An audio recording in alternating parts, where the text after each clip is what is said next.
सरकार की फजीहत रोकने के लिए पवन बंसल और अश्विनी कुमार से लिए गए इस्तीफे। 1 घंटे के अंदर दोनों मंत्रियों ने सौंपा इस्तीफा। सोनिया पीएम की मुलाकात के बाद हुआ फैसला।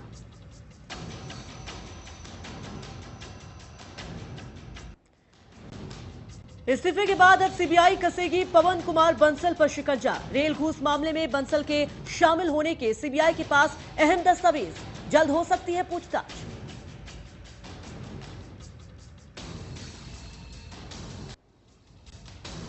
नए रेल और कानून मंत्री की खोज शुरू। गुलाम नबी आजाद, सीपी जोशी और खड़गे रेल मंत्री की दौड़ में। कानून मंत्री के लिए कपिल सिब्बल, मनीष तिवारी के नाम पर चर्चा।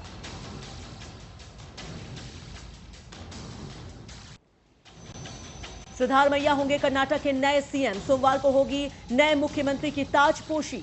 विधायक दल की बैठक में सीक्रेट बैलेट से मुख्यमंत्री के नाम का हुआ फैसला।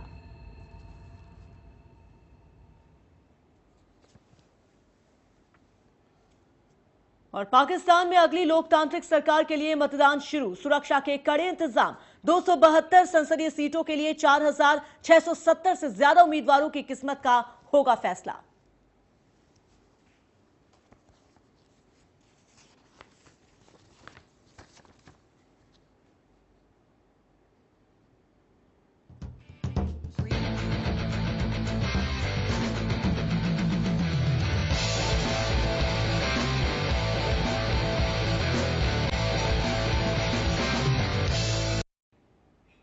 नमस्कार, चैनल वन न्यूज में आप सभी का स्वागत है। मैं हूं नेहा माहेश्वरी। पाकिस्तान में पहली किसी लोकतांत्रिक सरकार ने अपना कार्यकाल पूरा किया है और अब अगली सरकार को चुनने के लिए पाकिस्तान में आज चुनाव हो रहे हैं।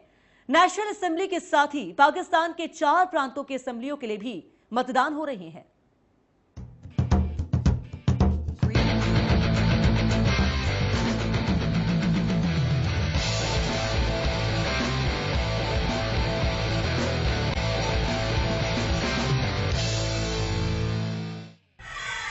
पाकिस्तान में आम चुनाव आज। 272 सीटों के लिए वोटिंग।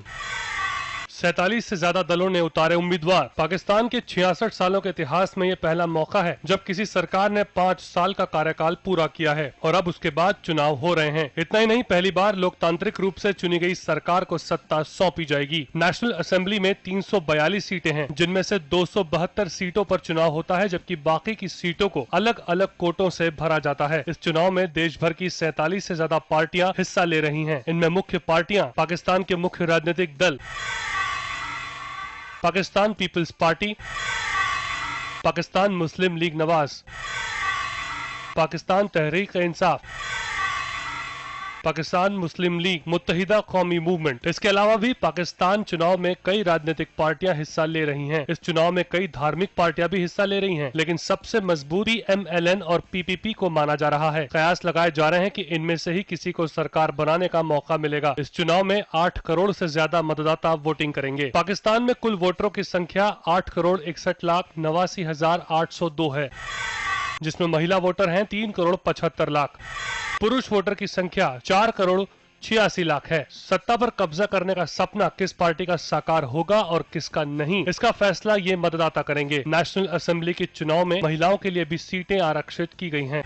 महिलाओं के लिए 60 सीटें आरक्षित, 10 सीटें अल्पसंख्यकों के लिए आरक्षित। इस चुनाव में महिलाओं के लिए 60 सीटें आरक्षित की गई हैं, जबकि पूरे देश में सिर्फ 161 महिलाएं ही चुनावी मैदान में उतरी हैं। इसके अलावा गैर मुस्लिम अल्पसंख्यकों के लिए भी सीटें आरक्षित हैं। अल्पसंख्यकों के लिए 10 सीटें आरक्षित की गई हैं। चुनाव के लिए देश भर में 70,000 से ज्यादा पोलिंग स्टेशन बनाए गए हैं। इनमें से 40% महिलाओं के लिए हैं। Bureau report, channel one news.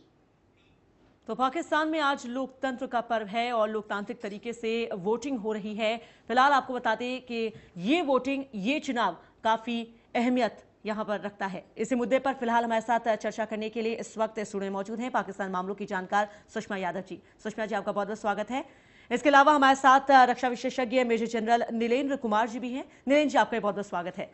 Sushma ji, सबसे पहले मैं आपके पास आना चाहूंगी। सुषमा जी, जिस तरीके से अभी तक हम चर्चा कर रहे थे पाकिस्तान की राजनीतिक स्थिति के बारे में, तमाम पार्टियों के बारे में, लेकिन यहां पर अगर इस चुनाव की बात करें तो इस चुनाव का भारत पर कितना असर पड़ेगा? भारत के प्रति कोई भी अगर दल, कोई भी राजनीतिक पार्टी जीत कर आती है तो उसका क्या नजरिया होगा, इस पर भी चर्चा करने की जरूरत है। क्या कहेंगे आप?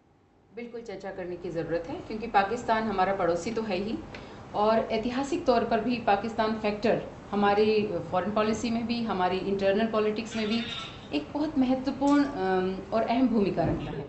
इसलिए जो भी पार्टी वहाँ जीतेगी उसका भारत के साथ हमारे संबंध जो उनके साथ रहे हैं उस पर असर पड़ेगा, और जो सब कॉन्टिनेंटल पॉलिटिक्स है पूरी की पूरी उस पर भी असर पड़ेगा। और जैसे पाकिस्तान फैक्टर हमारे यहाँ, उसी तरह इंडिया फैक्टर एक कांस्टेंट फैक्टर है राजनीति में, इसलिए भी नज़र पड़ेगा। पर सबसे महत्वपूर्ण बात जो इस बार के चुनावों में आप देख रहे होंगे वो ये है कि एनिमोसिटी चुनावों में नहीं दिखाई दे रही है। कम से कम इंडिया और Kashmir factor have not emerged as most important factors पहली बार। जी जी बिल्कुल। नीलेन जी हमारे साथ हैं। नीलेन जी, आप किस तरीके से देखते हैं, क्योंकि कहीं ना कहीं इस चुनाव में अगर घोषणा पत्र तमाम पार्टियों के मैनिफेस्टो पर अगर नजर डालें तो साफ तौर पर देखने को मिलता है कि यहाँ पर भारत और पाकिस्तान के रिश्ते को मजबूत करने की बात की जा रही है, सुधार की बात की जा रही है। ये किस तरह का संकेत देता है? जी, ये बहुत उल्लेखनीय बात है। पहली बार ऐसा हो रहा है कि एक प्रजातांत्रिक ढंग से जो वहाँ सरकार थी उन्होंने अपना पूरा सत्र पूरा किया है, और इस इलेक्शन में करीब 40 तकरीबन 4 करोड़ वोटर्स ऐसे होंगे जो कि पहली बार वोट दे रहे हैं, जो कि यूथ है वहाँ पर। और ये भी बहुत उल्लेखनीय है कि इस इलेक्शन में कोई एंटी इंडिया स्टांस नज़र नहीं आ रहा है, और न केवल दक्षिण एशिया में बल्कि पूरे विश्व में शांति के लिए भारत और पाकिस्तान के बीच में सही संबंध होने, शांतिपूर्ण संबंध होना बहुत आवश्यक है। और जैसा कि हम लोगों के इतिहास में विदित है कि 47 से लेकर के कई बार लड़ाई हो चुकी है, अभी भी सीमा के ऊपर विवाद है कम से कम उनकी तरफ से। तो इस सीमा पर शांति बनाए रखने के लिए ये आवश्यक है कि किस तरह की सरकार वहाँ बनती है, किसको पावर मिलती है, और इसलिए इस इलेक्शन के ऊपर हम सब की भी नज़र लगी हुई है। बिल्कुल। जिस तरीके से यहाँ पर सुषमा जी अगर देखें इस पूरे चुनाव को, तो अभी हमने चर्चा की कि इस चुनाव में मैनिफेस्टो में भारत से रिश्ते और यहाँ पर किस तरह की कोई बाधा ना पैदा हो, कि हक की बात की जा रही है। लेकिन अगर तमाम पार्टियां, खासतौर पर जो इस वक्त सबसे ज़्यादा मजबूत पार्टियां नजर आ रही हैं, जिनके बीच में ये चुनाव माना जा रहा है कि अहम चुनाव हो सकता है, नवाज शरीफ की अगर हम बात करते हैं, नवाज शरीफ इससे पहले प्रधानमंत्री भी रह चुके हैं, और जब वो प्रधानमंत्री रहे थे उस वक्त भारत के प्रति काफ़ी नरम रुख था। अगर नवाज शरीफ इस चुनाव में अच्छी बढ़त बनाते हैं या जनता उन्हें उनका साथ देती है, तो किस तरीके से देखा जाए, नवाज शरीफ अगर पाकिस्तान की सत्ता पर काबिज होते हैं तो भारत की राजनीति पर कितना असर पड़ सकता है?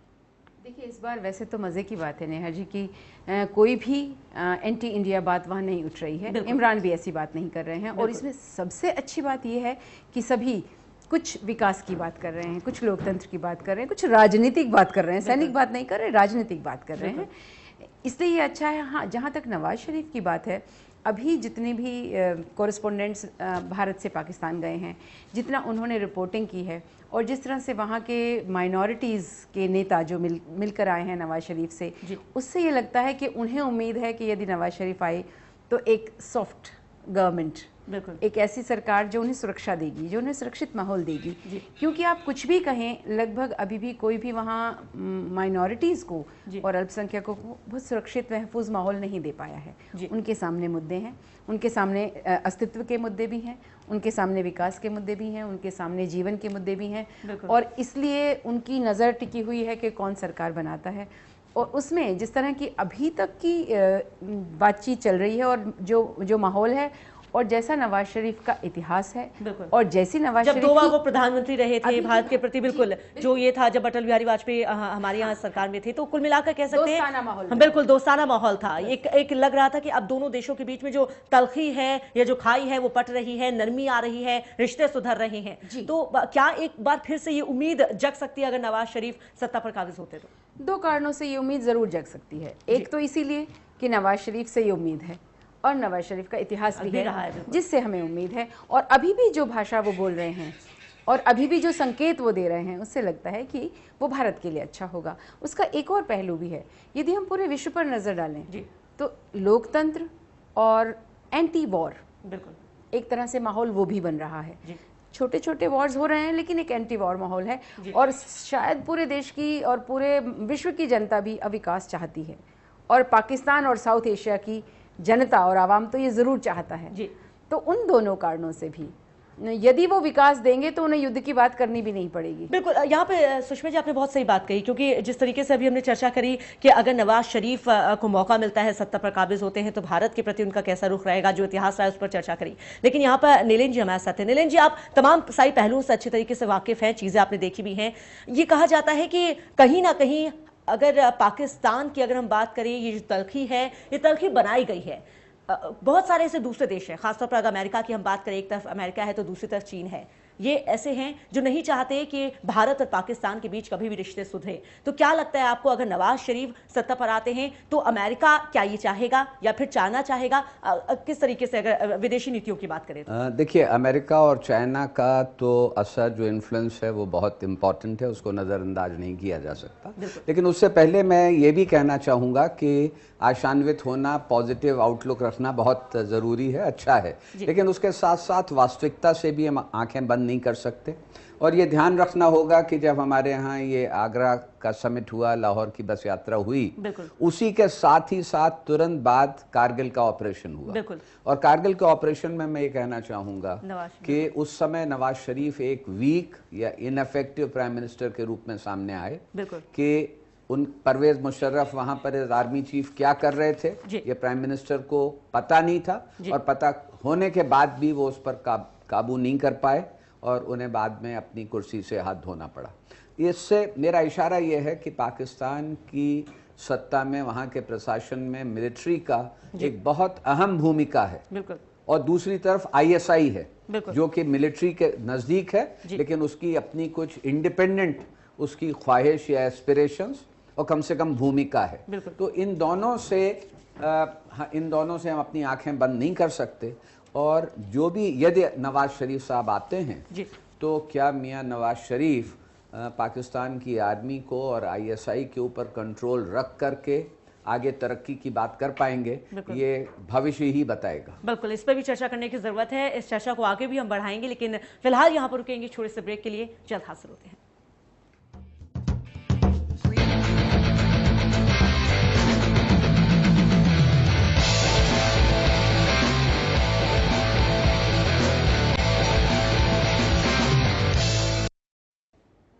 तो ब्रेक के बाद आपका एक बार फिर से स्वागत है हमारी इस खास पेशकश में। हम बात कर रहे हैं पाकिस्तान की, पाकिस्तान में चल रहे आम चुनाव की। जी हां, लंबे समय तक सैन्य शासन के साए में रहे और पिछले कई सालों से आतंकवाद और हिंसा का सामना कर रहे पाकिस्तान के चुनावों में राजनीतिक दल जोर शोर से हिस्सा ले रहे हैं। आवाम में भी उत्साह देखने को मिल रहा है। पहली बार पाकिस्तान में लोकतंत्र को लेकर इतना उत्साह दिख रहा है। अब देखना है कि पाकिस्तान में किसको गद्दी सौंपी जाती है।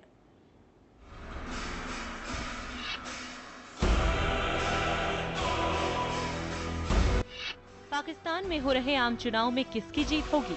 कौन पाकिस्तान का हुक्मरान बनेगा? पाकिस्तान की सरकार कौन चलाएगा?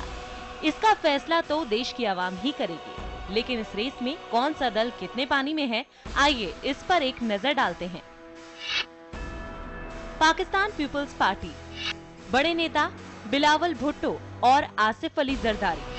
2008 में सीटों की संख्या 124, कमजोरी सत्ता विरोधी लहर के असर की आशंका और सवाल, PPP को क्या फिर मिलेगी सत्ता? पाकिस्तान में 2008 के चुनाव में PPP सबसे बड़ी पार्टी के तौर पर उभरी थी, लेकिन इस बार उसकी हालत खस्ता लग रही है। PPP चारों ओर से घिरी नजर आ रही है। इसके सबसे बड़े नेता बिलावल भुट्टो देश से बाहर हैं। बिलावल विदेश से ही आवाम को संबोधित कर रहे हैं, लेकिन इस बार PPP को ज्यादा सीटें मिलने की उम्मीद कम है। पाकिस्तान मुस्लिम लीग नवाज, बड़े नेता नवाज शरीफ। 2008 में सीटों की संख्या 91, मजबूती सरकार की कमजोरियों को भुनाने की कुव्वत। जोरी इमरान खान की पार्टी बनी है चुनौती। पाकिस्तान मुस्लिम लीग नवाज 2008 के चुनाव में दूसरे नंबर की सबसे बड़ी पार्टी थी, लेकिन इस बार PMLN सबसे बड़ी पार्टी के तौर पर उभर सकती है। नवाज शरीफ को इस बार पंजाब प्रांत में ज्यादा सीटें मिलने की उम्मीद है, लेकिन शरीफ के सामने इमरान खान की पार्टी चुनौती के तौर पर सामने आ रही है। पाकिस्तान तहरीके इंसाफ, बड़े नेता इमरान खान 2008 चुनाव में हिस्सा नहीं लिया, मजबूती रैलियों में भीड़ जुटाने में कामयाब। सवाल, भीड़ को क्या वोट में बदल पाएंगे? इस चुनाव में सबसे ज्यादा किसी की चर्चा हो रही है तो वो है इमरान खान की तहरीक-ए-इंसाफ। इमरान खान की रैलियों में काफी भीड़ जुट रही है, लेकिन इमरान खान के सामने एक चुनौती है कि वो इस भीड़ को क्या वोट में बदल पाएंगे। पाकिस्तान मुस्लिम लीग कायदे-आजम, बड़े नेता चौधरी शुजात हुसैन, 2008 में सीटों की संख्या 54, मजबूती पंजाब में पीपीपी के साथ अनौपचारिक गठबंधन। सवाल, क्या गठबंधन का फायदा होगा? पाकिस्तान मुस्लिम लीग कायदे-आजम पंजाब प्रांत में अच्छी स्थिति में है, लेकिन इस बार पीएमएल ने पीपीपी से गठबंधन तोड़ लिया है, बिना गठबंधन के चुनाव में उतरी है। पिछले चुनाव में पीएमएल ने 54 सीटों पर कब्जा किया था, लेकिन इस बार देखना है कि उसे कितनी सीटें हासिल होंगी। मुत्तहिदा कौमी मूवमेंट MQM, बड़े नेता अल्ताफ हुसैन, 2008 में सीटों की संख्या 25। सवाल, पीपीपी के साथ गठबंधन क्यों तोड़ा? मुत्तहिदा कौमी मूवमेंट केंद्र में पीपीपी सरकार में शामिल है, लेकिन इस बार चुनाव में अकेले उतरी है। पिछली बार 25 सीटें जीतने वाली MQM इस बार कितनी सीटें जीत पाती है, इसका फैसला तो वोटर्स ही करेंगे। इन सारी पार्टियों के अलावा भी कई पार्टियां हैं जो आम चुनाव में हिस्सा ले रही हैं, लेकिन उन पार्टियों का ज्यादा असर नहीं है। लेकिन कौन कितने पानी में है, इसका फैसला तो आखिरकार आवाम ही करेगी। Bureau report, channel 1 news.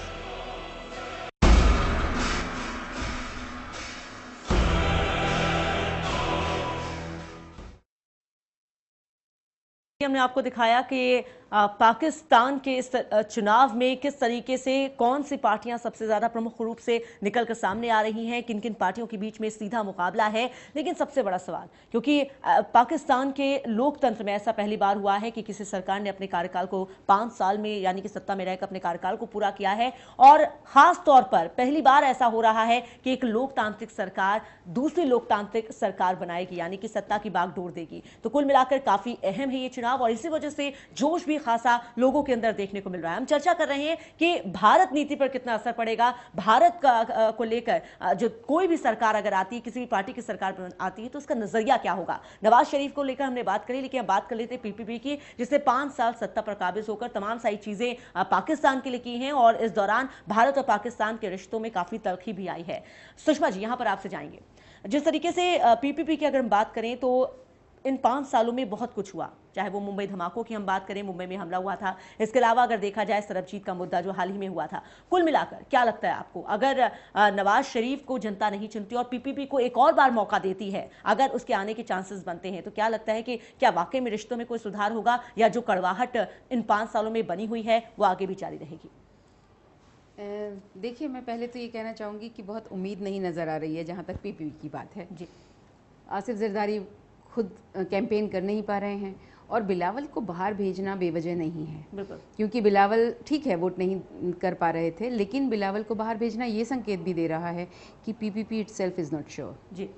अब महफूज भी नहीं है, लेकिन शायद श्योर भी नहीं है। लेकिन अगर ऐसा होता है कि वो सत्ता में लौट आती है, किसी भी रूप में आती है, एक हिस्से के रूप में आती है या एक पार्टी के रूप में आती है, तो हमें बहुत ज़्यादा बेहतरी की उम्मीद भी उससे नहीं है, लेकिन बहुत ख़राबी की उम्मीद भी नहीं है जी। अभी तक जो हुआ है, ज़रूर कुछ इर्किंग फैक्टर्स थे जी।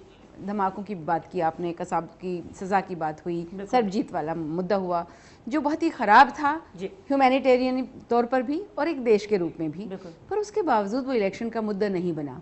इतना क्रेडिट तो उन पार्टीज़ को भी देना पड़ेगा। भारत तो हमेशा ही संयत रहता है और बहुत ही रिस्ट्रेंड रहा है, जो मैं कहती हूँ शायद आर्मी की उम्मीदों से कहीं ज़्यादा रिस्ट्रेंड है। लेकिन उसके बावजूद पीपीपी यदि आती है तो अगर वो काम कर सकती है, मुझे फिर उसकी उम्मीद बहुत कम है, लेकिन अगर वो कर सकती है तो हमारे रिलेशंस ख़राब नहीं होंगे। मैं ये बात फिर कहना चाहती हूँ, भारत के साथ रिलेशंस पाकिस्तानी सियासत के तभी ख़राब होते हैं जब वो अपना काम ठीक से नहीं कर पाती, और उस समय तेवर दिखाने लगती है, क्योंकि वो वहाँ की आवाम को कहीं ना कहीं छूता है, कहीं आकर्षित भी करता है और कहीं थोड़ा जोर भी डालता है कि नो वी आर स्ट्रांग और हमारी सरकार पावरफुल है। और कहीं वो ऐसा काम तो नहीं ये सरकार की मजबूरी भी है, वो करे तो करे क्या? पाकिस्तान सरकार की अगर हम बात करें तो ये जग जाहिर है, ये सभी को मालूम है कि पाकिस्तान में अगर किसी का दखल है, किसी की चलती है तो वो है सेना। भले ही वो अभी सत्ता से दूर है, लेकिन गाय बगाए ये चीजें सामने आती रहती हैं। तो ये एक मजबूरी भी है सरकार की कि हो जाता है। अब वो करे तो करे क्या? अगर वो पीछे पैर हटाती है तो ये होगा कि पाकिस्तान कमजोर है, और अगर वो भारत के ऊपर दबाव बनाने की कोशिश करती है तो ये कहा जाता है कि वो भारत की दुश्मन है। तो कुल मिलाकर बीच में फंसी हुई है इस समय पाकिस्तान की सरकार। India is a constant surviving factor for them जी, इसलिए ये बात सही है। वो काम करेगी अगर जी, तो शायद उसको नहीं जाना पड़ेगा इंडिया के अगेंस्ट। जी, दिक्कत यही है कि कोई भी सरकार साउथ एशियन कॉन्टिनेंट में ही उनके लिए काम करना मुश्किल है। जी। इतना हम लोग करप्शन में, और आर्मी जब आती है तो भी वहाँ मुझे लगता है करप्शन और भी ज़्यादा होती होगी। मुझे माफ़ करेंगे मेजर जनरल साहब बैठे हैं, लेकिन वहाँ आर्मी जब आती है और वो आती तो ये कह करके है कि हम संविधान को मजबूत करने आ रहे हैं या इस देश में रूल ऑफ लॉ ख़राब हो गया उसको कायम करने आ रहे हैं, लेकिन कोई भी लोकतांत्रिक सरकार जिस तरह से संविधान की सुरक्षा कर सकती है, आर्मी को आना अपने आप में इस बात का संकेत है कि वो सुरक्षित नहीं है। मुझे यहाँ पर रोकना पड़ेगा। आपके सवाल का जवाब हम ब्रेक के बाद वापस आके नीलेन जी से लेंगे। यहाँ पर रुकेंगे छोटे से ब्रेक के लिए। ब्रेक के बाद जल्द हाजिर होते हैं।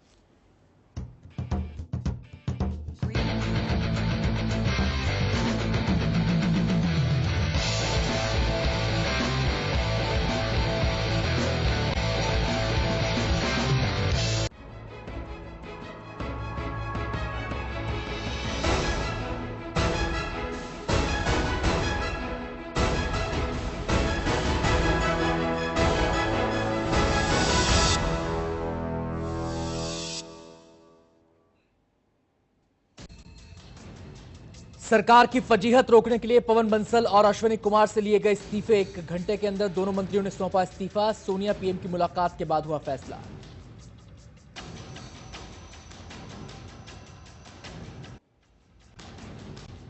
इस्तीफे के बाद अब सीबीआई कसेगी पवन कुमार बंसल पर शिकंजा। रेल घूस मामले में बंसल के शामिल होने के सीबीआई के पास अहम दस्तावेज, जल्द हो सकती है पूछताछ।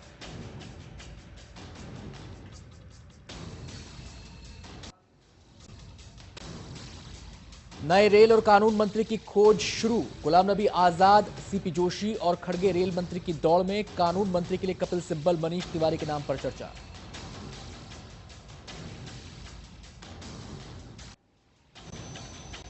सिद्धारमैया होंगे कर्नाटक के नए सीएम। सोमवार को होगी ताजपोशी। विधायक दल की बैठक में सीक्रेट बैलेट से मुख्यमंत्री के नाम पर हुआ फैसला। पाकिस्तान में अगली लोकतांत्रिक सरकार के लिए मतदान जारी। सुरक्षा के कड़े इंतजाम। 272 संसदीय सीटों के लिए 4670 से ज्यादा उम्मीदवारों की किस्मत का होगा फैसला।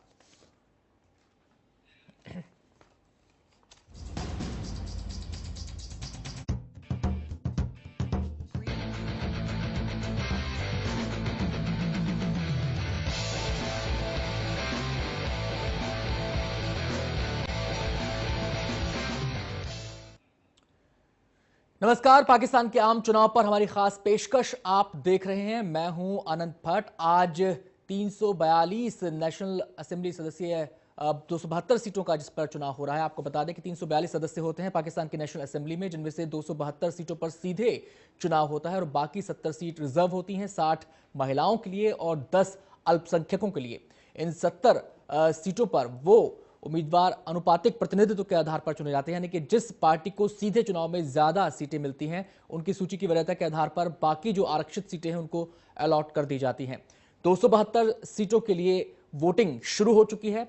मतदान केंद्रों पर मतदाता पहुंच रहे हैं, लेकिन सवाल यह है कि इस लोकतंत्र के अग्निपथ पर पाकिस्तान कितना खरा उतरता है। ये एक ऐतिहासिक मौका है, ऐतिहासिक मोड़ है पाकिस्तान की सियासत के लिहाज से, पाकिस्तान के भविष्य के लिहाज से, क्योंकि ये पहला मौका है जब पाकिस्तान में किसी लोकतांत्रिक सरकार ने अपना कार्यकाल पूरा किया है। पूरे 5 साल अपने निकाले हैं और उसके बाद एक नई लोकतांत्रिक सरकार के गठन की प्रक्रिया शुरू हुई है। आज उसी दिशा में वोटिंग हो रही है केयरटेकर गवर्नमेंट की निगरानी में। सवाल कई हैं लेकिन उम्मीदें भी कम नहीं हैं और 2 खास मेहमान हमारे साथ इस समय मौजूद हैं स्टूडियो में। तमाम बारीकियों पर चर्चा करने के लिए हमारे साथ मौजूद हैं प्रोफेसर सुषमा यादव, जो कि पाकिस्तान मामलों की बारीकी से पड़ताल करती हैं, और साथ ही साथ major general retired Nilendra Kumar ji भी हमारे साथ मौजूद हैं।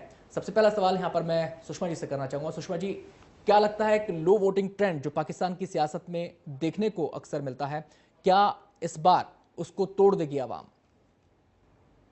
मुझे लगता है कि इस बार आवाम उसको तोड़ने का प्रयास जरूर करेगी। वो कितनी सफल होगी ये तो शाम तक पता चल जाएगा। लेकिन जिस तरह से कैंपेनिंग हुई है और जिस तरह से लोगों ने इस बार अपने यूथ तक पहुंचने की कोशिश की है, उससे लगता है कि आवाम उसे तोड़ देगी। अब जब मैं पिछले दिनों पाकिस्तान इलेक्शंस के बारे में पढ़ रही थी तो एक बड़ी इंटरेस्टिंग न्यूज़ थी। एक यंग वेस्टर्न एजुकेटेड जो यूथ है उनमें से किसी ने कहा, it's very uncool for us not to support Imran, which means it's very uncool for us not to take interest in politics. और ये जो एक एटीट्यूड है ये उम्मीद जताता है कि इस बार पाकिस्तान की आवाम अपने मुकद्दर के लिए खुद प्रयास भी करेगी और इस मौके को छोड़ने की कोशिश भी नहीं करेगी जो उन्हें मिला है एक बार फिर से अपने हुक्मरानों को चुनने का। जी, यहाँ पर मैं सवाल नीलेंद्र जी से करना चाहूँगा।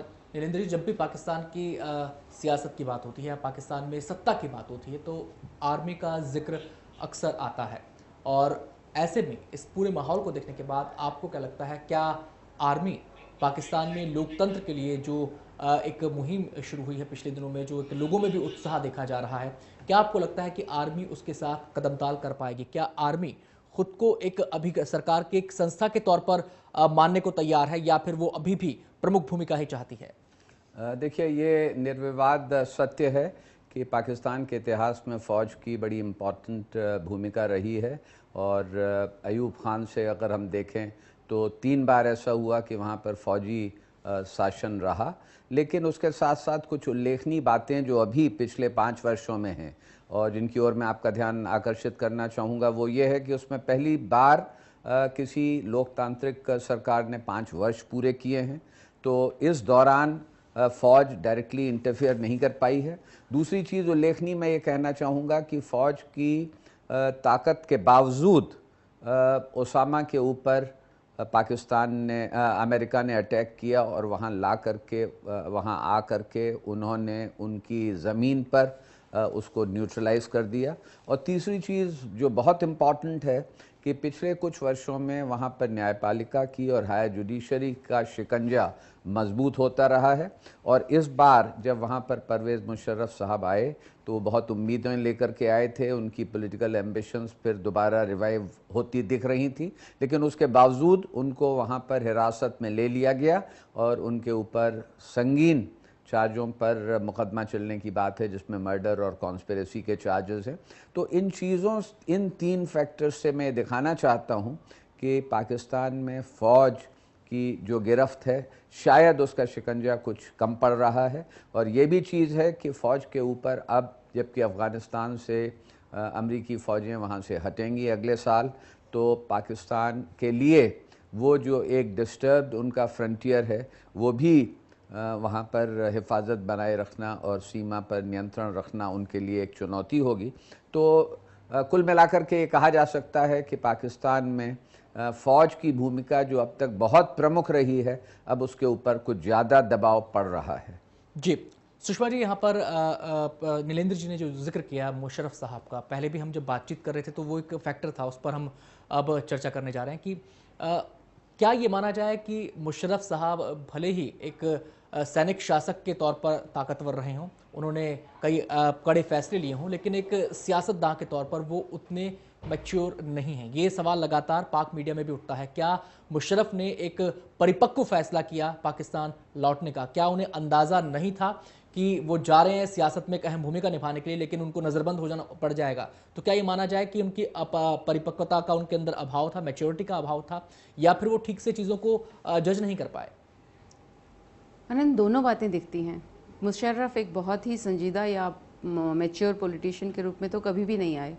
वो उस समय भी अपनी फौजी भूमिका के कारण वहाँ नेतृत्व संभाल लिए, लेकिन उसके बाद जिस तरह की वो बातचीत भारत के साथ भी करते रहे और जिस तरह के फिर उसके परिणाम निकलते रहे, उसमें कहीं भी बहुत मैच्योर पॉलिटिशियन नहीं दिख रहा था। वो एक बात कहीं कह रहे थे और दूसरी बात कर रहे थे, जो मैच्योर पॉलिटिशियन नहीं करता। एक पॉलिटिशियन कर सकता है लेकिन मैच्योर पॉलिटिशियन नहीं करता। और यहाँ मुझे लगता है कि शायद उन्होंने सोचा था कि अब माहौल बदल रहा है और खुला लोकतंत्र शायद पाकिस्तान में आ रहा है तो वो भूमिका निभा सकें। कहीं उन्हें मन में ये ज़रूर है, वो ये समझते हैं कि despite being in army I am a politician. ये जो एक गलतफहमी या खुशफहमी कुछ भी कह सकते हैं, ये उनको पाकिस्तान ले गई, लेकिन शायद अभी पाकिस्तान का माहौल मैं समझती हूँ उतना खुला भी नहीं है और मुशर्रफ उसमें बहुत महत्वपूर्ण भूमिका निभाने की इस समय स्थिति में नहीं लग रहे हैं। ये निर्णय उन्हें लोकतंत्र में तो कम से कम स्थान देने की स्थिति में नहीं है और कुछ और चाह रही है इस समय पाकिस्तान की जनता और पाकिस्तान का माहौल, जिसमें जो करप्शन से मुक्ति भी चाहती है और साथ ही साथ एक ऐसी सरकार भी चाहती है जो उन्हें वो सब दे सके जिनकी उन्हें तलाश है और जो आर्मी अभी तक उन्हें नहीं दे पाई है। जी नीलेंद्र जी से यहाँ पे सवाल करना चाहूँगा, एक बार फिर से आर्मी का जिक्र यहाँ पर करना लाजमी है, वो इसलिए कि मुशर्रफ का जो पूरा घटनाक्रम हुआ है उसके बाद आर्मी के हवाले से या फिर उसके कुछ अफसरों ने गाहे बगाहे ये बात तो कही है कि जो हो रहा है एक पूर्व जनरल के साथ वो ठीक नहीं हो रहा है, लेकिन आर्मी बहुत ज़्यादा मुखर नहीं हुई है। क्या आपको लगता है कि आर्मी ये मानकर चल रही है कि जो हो रहा है वो सही हो रहा है, या फिर आर्मी अभी राइट टाइम का इंतजार कर रही है, एक्शन में आने से पहले वो देख लेना चाहती है, तौल लेना चाहती है तमाम स्थितियों को, खासकर मुशर्रफ के मुतालिक? जो मैंने पहले उल्लेख किया था कि वहाँ पर फौज की भूमिका पर दबाव पड़ा है, लेकिन उसका अर्थ ये कदापि नहीं है कि वहाँ पर फौज की भूमिका कम हो रही है। बल्कि मैं ये कहना चाहूँगा कि पिछले 2 वर्षों में जिस तरह से वहाँ पर शिया और सुन्नी के आपस में झगड़े हुए हैं इन 2 वर्गों में, और उसके साथ साथ वहाँ पर ख़ुद पाकिस्तान के अंदर जो टेरर अटैक्स हो रहे हैं, ये 2 फैक्टर और वहाँ से अमेरिका का जाना उनके बॉर्डर्स के नज़दीक से, इन तीनों चीज़ों को अगर हम ध्यान में रखें तो ये स्पष्ट होगा कि आंतरिक सुरक्षा के लिए वहाँ पर जिस किसी की भी सरकार बने, यदि वो क्लियर सरकार होती है या कोई तीसरा फ्रंट इमर्ज होता है, मिलीजुली सरकार बनती है, कोई भी सरकार हो, लेकिन ये जो 3 स्थिति हैं और उसके साथ साथ पाकिस्तान की क्रम्बलिंग इकॉनमी जिसमें कि उनकी ग्रोथ रेट 2% से कम है, तो इन सब चीज़ों को देखते हुए वहाँ पर कोई भी सरकार उसको कुछ भी मैंडेट मिले, लेकिन वो एक साथ बहुत मजबूत स्थिति में नहीं होगी। और इसलिए अपना नियंत्रण बनाए रखने के लिए और साथ ही साथ जुडिशरी जिसकी एस्पिरेशंस बहुत ज़्यादा बढ़ रही हैं, आपको मैं याद दिलाना चाहूँगा जिस तरह से वहाँ के जो चीफ जस्टिस को सैक किया गया था और उनके समर्थन में वकील लाखों सड़कों पर आ गए थे, तो उसको भी चेक करने के लिए जो भी सरकार वहाँ बनेगी उसको फ़ौज का समर्थन, फ़ौज का डायरेक्ट सपोर्ट लेने की आवश्यकता होगी। इसलिए पाकिस्तान में मिलिट्री एक ऐसा एलिमेंट है जिसको कि नज़रअंदाज करना शायद न्यायोचित नहीं होगा। सुषमा जी, यहाँ पर मेरा सवाल आपसे है, जो पाकिस्तान का अब तक का इतिहास रहा है, खासकर 47 से लेकर अब तक का, इस पूरे इतिहास को अगर हम देखें तो पाकिस्तान में एक कू कल्चर सामने नजर आती है, चाहे वो मिलिट्री कू हो या फिर जुडिशियल एक्टिविज्म इतना कि वो कू की हद तक चला जाए। जी, सवाल मेरा आपसे यहाँ पर ये है सुषमा जी, क्या पाकिस्तान का ये चुनाव ऐसी व्यवस्था डेवलप करने में कामयाब हो पाएगा? क्या पाकिस्तान में ऐसी व्यवस्था आने वाले सालों में आप डेवलप होती देख सकती हैं जहां पर हर इंस्टीट्यूशन की अपनी एक निश्चित जिम्मेदारी हो, वो अपने दायरे में रहकर काम करे, चेक एंड बैलेंस बहुत फाइन ट्यून हो? क्या ऐसा हो पाएगा?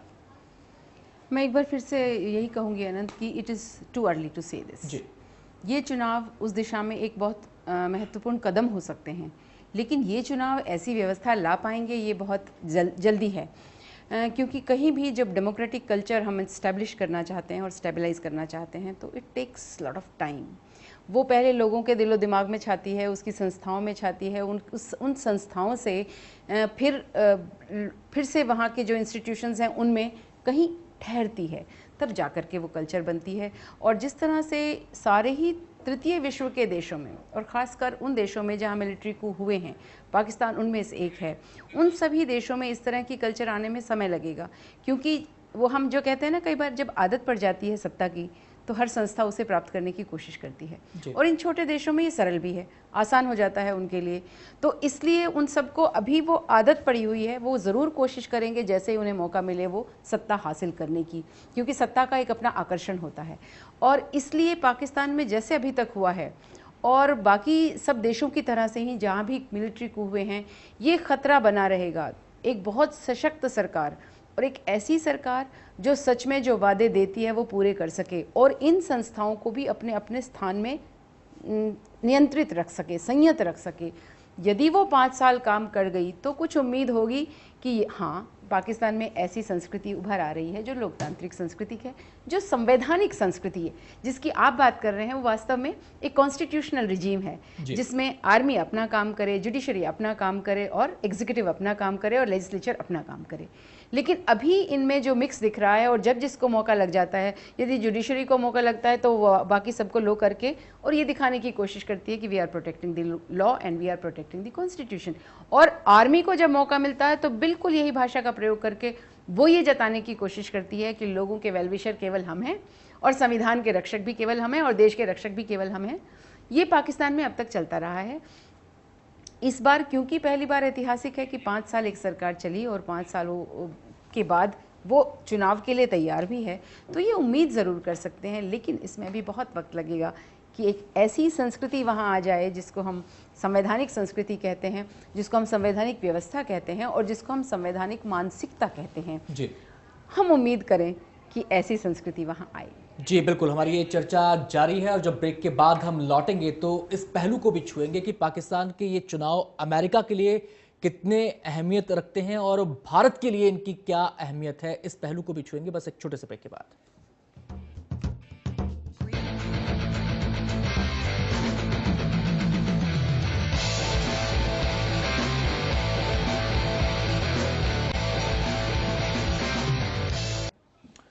आप देख रहे हैं पाकिस्तान आम चुनाव पर हमारी खास पेशकश। लंबे समय तक सैन्य शासन के साए में रहे और पिछले कई सालों से आतंकवाद और हिंसा का सामना कर रहे पाकिस्तान के चुनाव में राजनीतिक दल जोर शोर से हिस्सा ले रहे हैं। आवाम में भी उत्साह देखने को मिल रहा है। पहली बार पाकिस्तान में लोकतंत्र को लेकर इतना उत्साह नजर आ रहा है। अब देखना है पाकिस्तान में किसको गद्दी सौंपती है आवाम।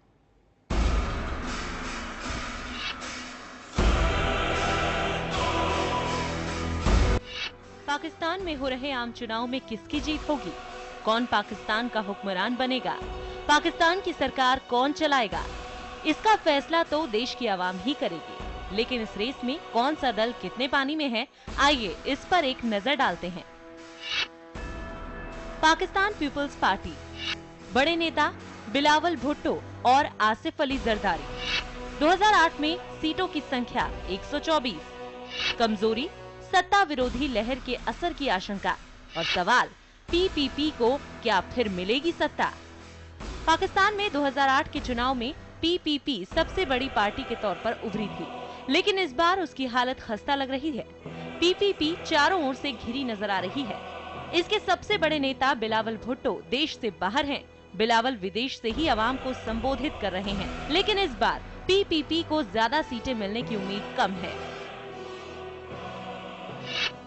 पाकिस्तान मुस्लिम लीग नवाज, बड़े नेता नवाज शरीफ। 2008 में सीटों की संख्या 91। मजबूती, सरकार की कमजोरियों को भुनाने की कुव्वत। जोरी, इमरान खान की पार्टी बनी है चुनौती। पाकिस्तान मुस्लिम लीग नवाज 2008 के चुनाव में दूसरे नंबर की सबसे बड़ी पार्टी थी, लेकिन इस बार पीएमएलएन सबसे बड़ी पार्टी के तौर पर उभर सकती है। नवाज शरीफ को इस बार पंजाब प्रांत में ज्यादा सीटें मिलने की उम्मीद है, लेकिन शरीफ के सामने इमरान खान की पार्टी चुनौती के तौर पर सामने आ रही है। पाकिस्तान तहरीके इंसाफ, बड़े नेता इमरान खान 2008 चुनाव में हिस्सा नहीं लिया।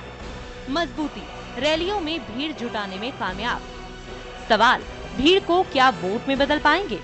इस चुनाव में सबसे ज्यादा किसी की चर्चा हो रही है तो वो है इमरान खान की तहरीके इंसाफ। इमरान खान की रैलियों में काफी भीड़ जुट रही है, लेकिन इमरान खान के सामने एक चुनौती है कि वो इस भीड़ को क्या वोट में बदल पाएंगे। पाकिस्तान मुस्लिम लीग कायदे आजम, बड़े नेता चौधरी शुजात हुसैन। 2008 में सीटों की संख्या 54। मजबूती, पंजाब में पीपीपी के साथ अनौपचारिक गठबंधन। सवाल, क्या गठबंधन का फायदा होगा? पाकिस्तान मुस्लिम लीग कायदे आजम पंजाब प्रांत में अच्छी स्थिति में है, लेकिन इस बार पीएमएल ने पीपीपी से गठबंधन तोड़ लिया है, बिना गठबंधन के चुनाव में उतरी है। पिछले चुनाव में पीएमएल ने 54 सीटों पर कब्जा किया था, लेकिन इस बार देखना है कि उसे कितनी सीटें हासिल होंगी। मुत्तहिदा कौमी मूवमेंट MQM, बड़े नेता अल्ताफ हुसैन। 2008 में सीटों की संख्या 25। सवाल, पीपीपी के साथ गठबंधन क्यों तोड़ा? मुत्तहिदा कौमी मूवमेंट केंद्र में पीपीपी सरकार में शामिल है, लेकिन इस बार चुनाव में अकेले उतरी है। पिछली बार 25 सीटें जीतने वाली MQM इस बार कितनी सीटें जीत पाती है, इसका फैसला तो वोटर्स ही करेंगे। इन सारी पार्टियों के अलावा भी कई पार्टियां हैं जो आम चुनाव में हिस्सा ले रही हैं, लेकिन उन पार्टियों का ज्यादा असर नहीं है। लेकिन कौन कितने पानी में है, इसका फैसला तो आखिरकार आवाम ही करेगी। Bureau report, channel 1 news.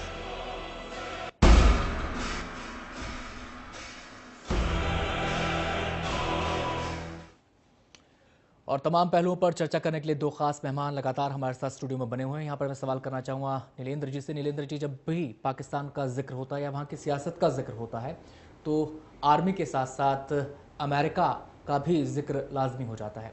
इस पूरे चुनाव के दौरान आपको क्या लगता है, अमेरिका कहाँ खड़ा है? और अगर अमेरिकी नज़रिए से देखें तो पाकिस्तान में सत्ता किसके हाथ जाए, अमेरिका के लिए क्या मुफीद होगा? देखिए, जहाँ तक अमेरिका का सवाल है तो उनके स्ट्रेटेजिक इंटरेस्ट में पाकिस्तान का दो कारणों से बहुत प्रमुख स्थान रहा है। पहला रहा है कि रशियन इन्फ्लुएंस को कंटेन करने के लिए अफ़गानिस्तान में अमेरिका का प्रभुत्व बनाए रखने के लिए पाकिस्तान का समर्थन ज़रूरी था, और दूसरा ये भी था कि उनका चीन के ऊपर नज़र रखने के लिए पाकिस्तान के साथ एक साथ रखना। अब पिछले 5 वर्षों में जो डेवलपमेंट्स हुए हैं कि अमेरिका का अफ़गानिस्तान में बना रहना संभव नहीं रहा, और जितना भी उन्होंने अपनी वहाँ पर सैनिक शक्ति बढ़ाई लेकिन उसके बावजूद वहाँ पर अशांति बनी रही, और वहाँ की जो अपनी पॉपुलर या इलेक्टेड गवर्नमेंट थी वो मजबूत नहीं रही, और अमेरिका ने फाइनली अफ़गानिस्तान से हटने का फ़ैसला किया है। और इस दौरान जो भी उन्होंने पाकिस्तान को मदद दी थी टेरर के लिए लड़ने के लिए, उन्होंने देखा कि ये मदद बहुत बड़े अंश में मिसयूटिलाइज्ड हुई है, मिसयूज्ड हुई है, अब्यूज़्ड हुई है। तो ये अमेरिका के ऊपर ये ज़ाहिर हो गया। दूसरी चीज़ जो मैंने पहले उल्लेख किया कि वो इतना ज़्यादा एफ़र्ट कर रहे थे ओसामा को हटाने के लिए, उसको ढूंढने के लिए, न्यूट्रलाइज़ करने के लिए, और फाइनली जैसा कि आशंका थी, जो भारत बार बार कहता था कि एपिसेंटर है पाकिस्तान वर्ल्ड टेरर का, तो वहीं पर मिले और वहाँ पर उनको हटाना पड़ा, जो कि जहाँ अमेरिका इसमें कामयाब हुआ, लेकिन वो एक शिकस्त जो कि पाकिस्तान की मेमोरी में या उनके नज़रिए में आर्मी के लिए है, वो बहुत इम्पॉर्टेंट चीज़ है, उसको धो पाना आसान नहीं होगा। दूसरी तरफ चीन का इन्फ्लुएंस लगातार बढ़ता जा रहा है, तो अमेरिका को एक मुश्किल ये है कि यदि वो यहाँ से पीछे हटते हैं या उसको मदद देना कम करते हैं तो शायद चीन और पाकिस्तान की नज़दीकी और नज़दीक आ जाएगी। तो इन दो मुश्किलों से और इन दो फैक्टर्स से अमेरिका का इस रीजन में इन्फ्लुएंस और इंटरेस्ट हमेशा बना रहेगा। जी, इन तमाम बातों की रोशनी में नीलेंद्र जी, मैं यहाँ पर नवाज शरीफ के उस बयान की तरफ आपका ध्यान ले जाना चाहूँगा जिसमें उन्होंने कहा है कि जो आतंकवाद के खिलाफ कथित लड़ाई है, अगर वो सत्ता में आते हैं तो उससे वो पीछे हटेंगे। इसका सीधे मायने ये है यानी कि अमेरिका के साथ जो एक एक्शन चल रहा था पाकिस्तान का, उससे पाकिस्तान पीछे हटेगा। इसके क्या मायने हैं? क्या ये सीधे सीधे अमेरिका को चेतावनी है, या फिर जो कट्टरपंथी संगठन या फिर आतंकी संगठन जो पाकिस्तान में सक्रिय हैं उनको कोई संदेश देने की कोशिश है? साथ ही साथ वो ये भी कहते हैं कि अगर वो सत्ता में आएंगे तो सेना का कप्तान बनेंगे। क्या ये चीन की तरफ कोई इशारा है? ये बातें क्या समझाती हैं? क्या दोनों चीज़ें जो आपने कही वो अपनी अपनी जगह पर बिल्कुल फिट हैं, क्योंकि इसमें ध्यान में ये रखना है कि हाल में पिछले कुछ वर्षों में 9/11 के बाद जिस तरह के जो मुस्लिम कंट्रीज़ थे उनमें अमेरिका के ख़िलाफ़ जो एक जन जागरण में भावना आई, उसको ध्यान में रखना होगा। तो उस फैक्टर में पाकिस्तान को जो सऊदी और बाकी मुल्कों से मदद मिली थी, तो नवाज़ शरीफ साहब उनको एक ग्रेटिट्यूड में उनको कुछ देना चाहेंगे, तो इसलिए वो दिखाना चाहेंगे कि अब हमारा नज़रिया, हमारी इम्पोर्टेंस, प्रायोरिटी चेंज हो रही है और हम वर्ल्ड टेरर से हट रहे हैं दूसरी दूसरी तरफ। तो ये हो सकता है कि अपना संबंध मजबूत करने के लिए इस्लामिक वर्ल्ड में उन्होंने ये बयान दिया हो, और उसके साथ साथ इस बयान को दे करके जो फंडामेंटलिस्ट और वहाँ के कंजर्वेटिव हैं वो उनका भी सपोर्ट हासिल करना चाहेंगे, जिससे कि उनकी अपनी आंतरिक स्थिति भी मजबूत हो। तो ये दो फैक्टर्स के संदर्भ में ये नवाज शरीफ साहब का बयान पढ़ा जा सकता है। जी, और ये बयान इसलिए भी अहम हो जाता है क्योंकि चुनाव से 2 दिन पहले ही गिलानी साहब के बेटे का अपहरण हो जाता है और सीधे तौर पर नवाज शरीफ पर उंगली उठाते हैं। तो सवाल यहाँ पर ये उठता है, क्या सॉफ्ट कॉर्नर रखते हैं कट्टरपंथी ताकतों के लिए नवाज शरीफ? इस पहलू पर हम बातचीत करेंगे बस एक छोटे से ब्रेक के बाद।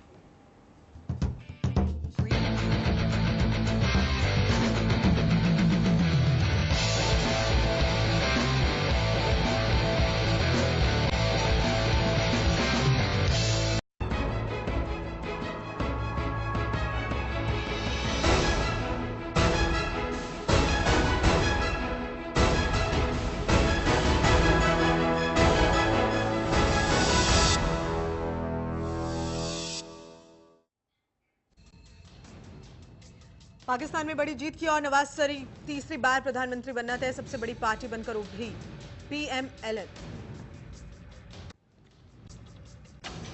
सरगोधा और लाहौर से जीत दर्ज कर नवाज ने किया खुदा का शुक्रिया, पार्टी कार्यकर्ताओं को संबोधित कर धन्यवाद दिया। जश्न में डूबे पार्टी कार्यकर्ता।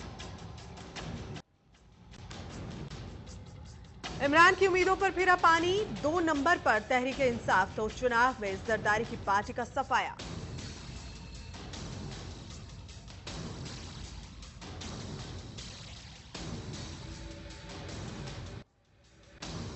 रेल घूसकांड में नया खुलासा, एक अंग्रेजी अखबार का दावा, महेश कुमार ने रेलवे बोर्ड के चेयरमैन पद के लिए बदला था डेट ऑफ बर्थ।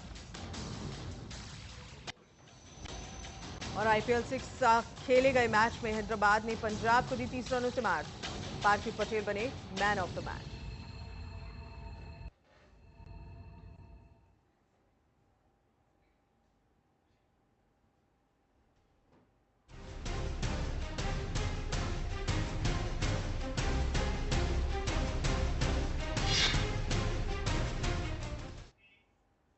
नमस्कार, चैनल 1 न्यूज देख रहे हैं आप, मैं हूं गीतांजलि शर्मा। पाकिस्तान में एक बार फिर से नवाज शरीफ की सरकार बनना लगभग तय है। पाकिस्तान में हुए आम चुनावों के बाद मतगणना अभी भी जारी है, लेकिन अब तक आए रुझानों में नवाज शरीफ की पार्टी पाकिस्तान मुस्लिम लीग नवाज सबसे बड़ी पार्टी बनकर उभर रही है। आपको बता दें, नवाज शरीफ को कड़ी टक्कर देने वाले पूर्व क्रिकेटर इमरान खान की पार्टी पाकिस्तान तहरीक इंसाफ दूसरे नंबर पर है, जबकि सत्तारूढ़ पाकिस्तान पीपुल्स पार्टी तीसरे नंबर पर खिसक गई है। रुझानों के मुताबिक नेशनल असेंबली की 272 सीटों में से पीएमएल-एन 130 सीटों पर आगे है, जबकि तहरीक इंसाफ 34 सीटों पर बढ़त के साथ दूसरे नंबर पर है। पीपीपी 32 सीटों के साथ तीसरे नंबर पर है। इनके अलावा निर्दलीय उम्मीदवारों को भी इस चुनाव में 24 सीटें मिलती नजर आ रही हैं। अगर ये रुझान नतीजों में बदले तो नवाज शरीफ की सरकार बनना लगभग तय है, और अगर ऐसा होता है तो तीसरी बार नवाज शरीफ की सरकार बनेगी। तो अब जो रुझान आ रहे हैं उसके मुताबिक कहीं ना कहीं ये साफ होता चला जा रहा है कि तीसरी बार एक बार फिर से नवाज शरीफ आ सकते हैं। और पाकिस्तान में हुए आम चुनावों के बाद अभी मतगणना जो है फिलहाल जारी है। तीसरे नंबर पर जरदारी की पार्टी जो है वो है। लगातार वोटों की गिनती जारी है। पाकिस्तान में वोटों की गिनती अभी भी चल रही है, लेकिन अब तक आए रुझानों में नवाज शरीफ की पार्टी पाकिस्तान मुस्लिम लीग सबसे बड़ी पार्टी बनकर उभरी है। नवाज शरीफ को कड़ी टक्कर देने वाले पूर्व क्रिकेटर इमरान खान की पार्टी पाकिस्तान तहरीक इंसाफ अब दूसरे नंबर पर है, जबकि सत्तारूढ़ पाकिस्तान पीपुल्स पार्टी तीसरे नंबर पर खिसक गई है। तो अंदाजा लगाया जा सकता है, लग रहा था कि कहीं ना कहीं शायद क्रिकेटर साहब अपना इस पूरे मतदान के दौरान बाजी मार ले जाएंगे, लेकिन ऐसा नहीं हो रहा। नवाज शरीफ की सरकार बनना लगभग तय है। तो रुझानों के मुताबिक ये तमाम आंकड़े निकलकर सामने आ रहे हैं। रुझानों के मुताबिक नेशनल असेंबली की 272 सीटों में से पीएमएल-एन 130 सीटों पर अभी आगे है। ज्यादा बातचीत के हमारे स्टूडियो में मौजूद हैं मनन द्विवेदी जी, जो पाक मामलों के जानकार हैं। द्विवेदी जी, क्या कहेंगे आप? लगातार ये जो गिनती हो रही है इसमें ये साफ होता चला जा रहा है कि एक बार फिर से नवाज शरीफ सत्ता में उभर कर आएंगे। जहाँ तक पाकिस्तानी इलेक्शंस की बात है, मुझे ऐसा लग रहा है कि कि जैसे भारत में और पाकिस्तान में एक प्रकार का पूरी तरीके से सब कॉन्टिनेंट है, और ये सब कॉन्टिनेंट है तो यहाँ पे क्रिकेट बहुत आसानी से और बड़ा पॉपुलर गेम माना जाता है। तो मैं ये कहूँगा कि 1992 के वर्ल्ड कप में अगर हम देखें तो पाकिस्तान की और जो पंजाब के कप्तान जो पाकिस्तानी कप्तान थे इमरान खान, उनकी स्थिति ख़राब थी। पर्थ में वो भारत के सामने जडेजा के सामने खेल नहीं पाए थे और भारत ने वो मैच जीत लिया था। तब इमरान खान ने एक नया सॉल्यूशन निकाला और उसमें बोला कि वहाँ पे जो बाउंसी ट्रैक्स थे पर्थ के, सिडनी के, मेलबोर्न के, तो उनके ऊपर जो गेंद है वो बिल्कुल काफ़ी हाइट पे आती है। तो रात भर उन्होंने अपने प्लेयर्स को खिलाया और उसके बाद पूरी बात इस बात पे निकली कि उन्होंने ऑस्ट्रेलिया, न्यूजीलैंड, सब तेज पिचों पर, उछाल भरे पिचों पर उन्होंने 1992 का वर्ल्ड कप पाकिस्तान ने अपने लिए जीत लिया और इमरान खान ने टेनिस बॉल से अपने प्लेयर्स को खिलाया। तो मैं ये मानता हूँ कि ये कभी चांस था ही नहीं, यह कभी मौका था ही नहीं कि इमरान खान प्राइम मिनिस्टर बनेंगे या पावर में आएंगे, ये कहीं भी चांस नहीं था। पर बात इतनी सी है कि उन्होंने एक तरीके का चेंज की बात कही है, चेंज की बात कही है। इस बात से इनकार नहीं किया जा सकता। अगर बात करें इमरान खान की, युवा खासतौर पर उनके साथ थे, वहीं महिलाओं का भी अच्छा खासा रुझान उनके साथ था। कुल मिलाकर लग रहा था कि काफी कुछ, अगर पंजाब प्रांत की बात करें, कई हिस्से उनके साथ थे। कुल मिलाकर लग रहा था काफी हद तक जो बाजी है इमरान खान के हाथ में आएगी। लेकिन अचानक से ये जो वोटों की गिनती के साथ जो पूरा मोड़ जो है वो उसमें बदलाव देखा जा रहा है, क्या वजह मानी जाए इसकी? मैं आपको ये कहूंगा कि इसमें जो दो प्रोविंसेस बहुत इंपॉर्टेंट हैं वो सिंध और पंजाब के प्रोविंस हैं पाकिस्तान में। और सिंध जो पूरी तरीके से, जहां से हम बात करेंगे, लड़काना का जो लेजेंड है, जो लड़काना का जो पूरा लय है, उसमें ये माना जाता है कि पीपीपी वहां पर जीतेगी और पीपीपी ने वहां पर ज़्यादा अच्छा नहीं भी किया है। पर सबसे इंपॉर्टेंट, जो सबसे सिग्निफिकेंट प्रोविंस है वो है पंजाब। और अगर हम पंजाब के बारे में देखेंगे तो जो पॉलिटिकल पार्टी, भले वो पीएमएल हो, पीपीपी हो या टीआईपी हो, जो पॉलिटिकल पार्टी पंजाब में जीतेगी, जैसा हमारे देश में यूपी और जो हमारा जो बेल्ट है, हमारा फर्टाइल बेल्ट है इंडिया का, नॉर्दर्न सेंट्रल इंडिया में, उसके पैरेलल वहाँ पंजाब है। तो जो पॉलिटिकल पार्टी पंजाब में अच्छा करेगी उसको 30, 40, 50 सीट का लीड मिलेगी, बढ़ोतरी मिलेगी, और वही पाकिस्तान के इलेक्शन में हुआ है। तो और एक तरीके से रिफॉर्म एंड चेंज की बात तो सही है, पर फिर भी शुरुआत के दिनों में अगर हम कहेंगे तो दो चीजें हैं, अंग्रेजी में कहा जाए, फॉर्कलिफ्ट इंसिडेंट और फेलाइन ग्रेज। तो फॉर्कलिफ्ट इंसिडेंट और फेलाइन ग्रेज के तहत ये कहा जा सकता है कि ये दोनों चीजें एक तरह का एक मखौल थी। पर जो बब्बर शेर जो थे पंजाब के, जो असली में बब्बर शेर बनेंगे पंजाब के, जो है बब्बर शेर, वही जीतेंगे, वही इस्लामाबाद, वही कराची में, इस्लामाबाद में सरकार बनाएंगे, और वैसा ही हुआ है। बिल्कुल। और लेकिन द्विवेदी जी, यही बात हम लगातार कर रहे हैं कि पंजाब की बात करें, खैबर के कई इलाकों की बात करें, काफी अच्छी इमरान साहब की जो वहां पर एक हम कह सकते हैं कि पैठ बनी हुई है। लेकिन इसके अलावा इस बात से भी इनकार नहीं किया जा सकता, पीएमएल का भी वहां पर काफी अच्छा रहा है, और परंपरागत एक तरह से हम कह सकते हैं कि वोट बैंक जो है वो वहां मिलता रहा है। आखिर क्या वजह है कि इमरान को जो बढ़ते दौर में लग रहा था कि वहां से काफी बड़ी जीत मिलेगी, लेकिन जैसे जैसे वोटों की गिनती आगे होती जा रही है, पीएमएल इस हिस्से पर भी बाजी मारती आ रही है, जबकि परंपरागत वोट बैंक हम कह सकते हैं ये पीएमएल के लिए भी है। मुझे ऐसा लगता है कि पॉलिटिकल मेच्योरिटी और पॉलिटिकल कल्चर की, राजनीतिक संस्कृति की बात आती है। तो इस राजनीतिक संस्कृति में ये बात आती है कि जो वोटर है और जो सिविल सोसाइटी है पाकिस्तान की, वो इतनी मेच्योर नहीं हुई है अभी, क्योंकि उनके अंदर अगर हम देखेंगे तो 3 बार 1990 में, 1993 में और 1997 में, तीनों बार 2 बार तो बेनजीर भुट्टो की बीबी की सरकार को बर्खास्त किया गया प्रेसिडेंट द्वारा मिलिट्री के एनकरेजमेंट पर, और 1997 में फिर बेनजीर को फिर बर्खास्त किया गया, और एक बार नवाज शरीफ को बर्खास्त किया गया। तो पॉलिटिकल मेजोरिटी और पॉलिटिकल संस्कृति की बात पाकिस्तान में अभी पूरी तरीके से उभर कर सामने नहीं आ पाई है। और अगर हम देखेंगे तो अगर हम NWFP, स्वाट की और पख्तूनवा की बात करें, तो हम ये पाएंगे कि बुख्ती और ऐसे कई लीडर हुए हैं जिन्होंने बलूचिस्तान नेशनल मूवमेंट की बात भी कही 1988, 90 और अर्ली 1990s में, शुरुआत के 1990s में। तो उन लोगों ने भी पीपीपी और पीएमएल के साथ अच्छे कॉन्क्लेव बनाए, अच्छे सामंजस्य बनाए, पर 2 वहां पे चीजें हो गई। पहली बात वहां पर ये हुई कि वहां पे न्यूक्लियर बॉम्ब का एक्सपेरिमेंट किया गया, न्यूक्लियर बॉम्ब को डिटोनेट किया गया। जब ये बात वहां पे हुई, उसके अलावा जो नेचुरल गैस के जो ठेके आवंटित किए गए पख्तूनवा में, वो भी एक तरफा तरीके से किए गए, जिससे कि वहां पर तेलंगाना वाली स्थिति जो भारत में है, वो स्थिति पख्तूनवा में वहां पर पहले हुई। तो इससे हुआ ये कि लोगों में आक्रोश बढ़ा और मुक्ति और भी एक आध बड़े लीडर हैं, फ्रंटियर गांधी के क्षेत्र की हम बात कर रहे हैं, तो वहां पे ये बात पूरी नहीं हो पाई और फिर सपोर्ट इस्लामाबाद की सरकार को मुक्ति ने वापस ले लिया। तो लोगों के उसके बाद से फिर मुशर्रफ भी पूरी तरीके से जो एलियनेशन फील कर रहे थे वहां के लोग और वहां के पॉलिटिकल मूवमेंट के लीडर्स, उसको पूरी तरीके से वो राजनीतिक फलक्रम पे नहीं ला पाए मुशर्रफ भी। बिल्कुल तो इसलिए ये बात है कि जी बिल्कुल आप यहाँ द्विवेदी जी फिलहाल आपको थोड़ी देर के लिए रोकना चाहेंगे, एक नजर डाले थे नवाज शरीफ के राजनीतिक सफर पर भी।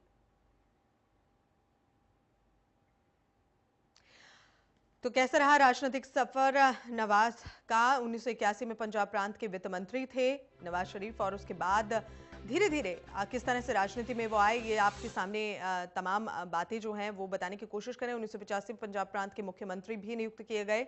तो एक अच्छी जो पैठ है पंजाब से जुड़ी हुई है। 31 मई 1988 को शरीफ की सरकार बर्खास्त हुई थी। कई उतार चढ़ाव उनके राजनीतिक करियर में देखे गए। 31 मई 1988 को जो शरीफ की सरकार है वो बर्खास्त हुई थी। वहीं शरीफ की पार्टी पीएमएल फिदा ग्रुप और जुनेजो ग्रुप में बंटवारा हुआ था।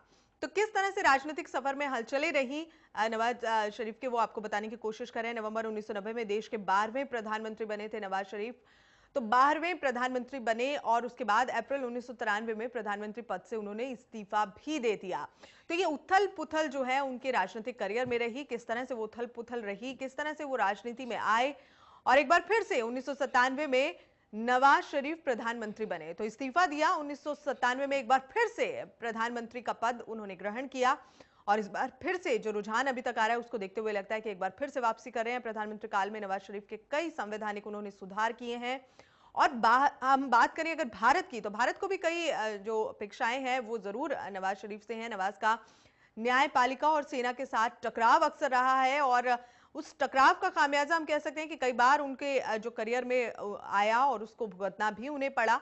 तो कुल मिलाकर इस तरह से कुछ राजनीतिक सफर जो है वो नवाज शरीफ का रहा।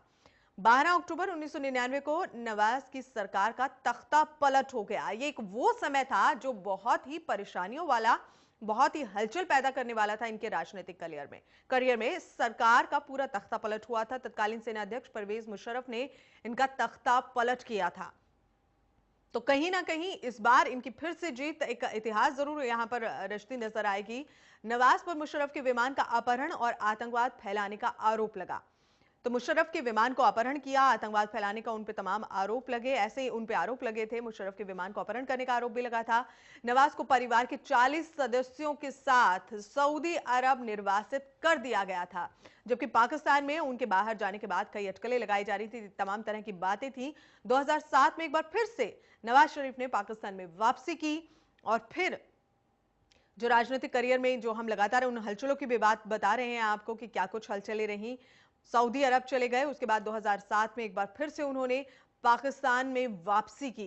तो कुछ इस तरह से उनका जो सफर है वो रहा। 2008 की अगर बात करते हैं, चुनाव में उनकी पार्टी पीएमएल-एन ने अच्छा प्रदर्शन किया। तो किस तरह से लोगों ने उन्हें स्वीकार किया, 2008 ने ये साफ कर दिया। उनकी पार्टी ने अच्छा प्रदर्शन किया चुनाव के दौरान। 2008 की बात हम कर रहे हैं।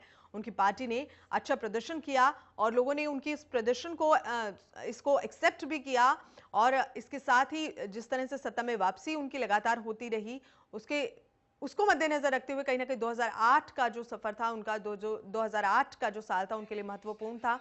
तो 1981 में पंजाब प्रांत में वित्त मंत्री बने। 1985 में पंजाब प्रांत के मुख्यमंत्री नियुक्त किए गए नवाज शरीफ और 31 मई 1988 को शरीफ की सरकार बर्खास्त हुई। शरीफ की पार्टी पीएमएल फिदा ग्रुप और जुनेजो ग्रुप में बंटवारा हुआ। तमाम उन पर आरोप भी लगे हैं। नवंबर 1990 में देश के 12वें प्रधानमंत्री बने और अप्रैल 1993 में प्रधानमंत्री पद से उन्होंने इस्तीफा दिया। तो कुछ इस तरह से हलचलों भरा नवाज शरीफ का जो राजनीतिक सफर है वो रहा। किस तरह से उन्होंने राजनीति में अपना कदम रखा, किस तरह के उन्होंने उतार चढ़ाव देखे और किस तरह से अब मतदान का जो रुझान आ रहा है वो उनकी ओर आ रहा है, जिससे ये बात साफ हो गई है कि एक बार फिर से उनकी पार्टी इतिहास रचती जो है कहीं ना कहीं नजर आएगी। या बुलेटिन में फिलहाल एक छोटे से ब्रेक के लिए रुक रहे हैं, जल्द लौटते हैं।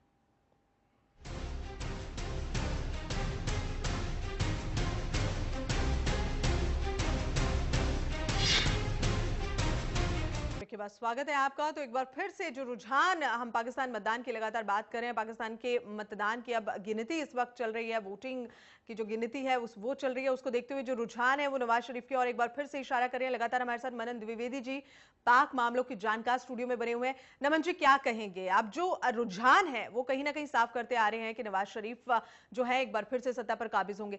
कितनी उम्मीदें पाकिस्तान के आवाम को तो जाहिर तौर पर है, लेकिन अगर भारत और पाकिस्तान के रिश्तों की बात करें, नवाज शरीफ अगर दोबारा से अपनी सत्ता पर काबिज होते हैं, कितना असर भारत पर इसका पड़ेगा?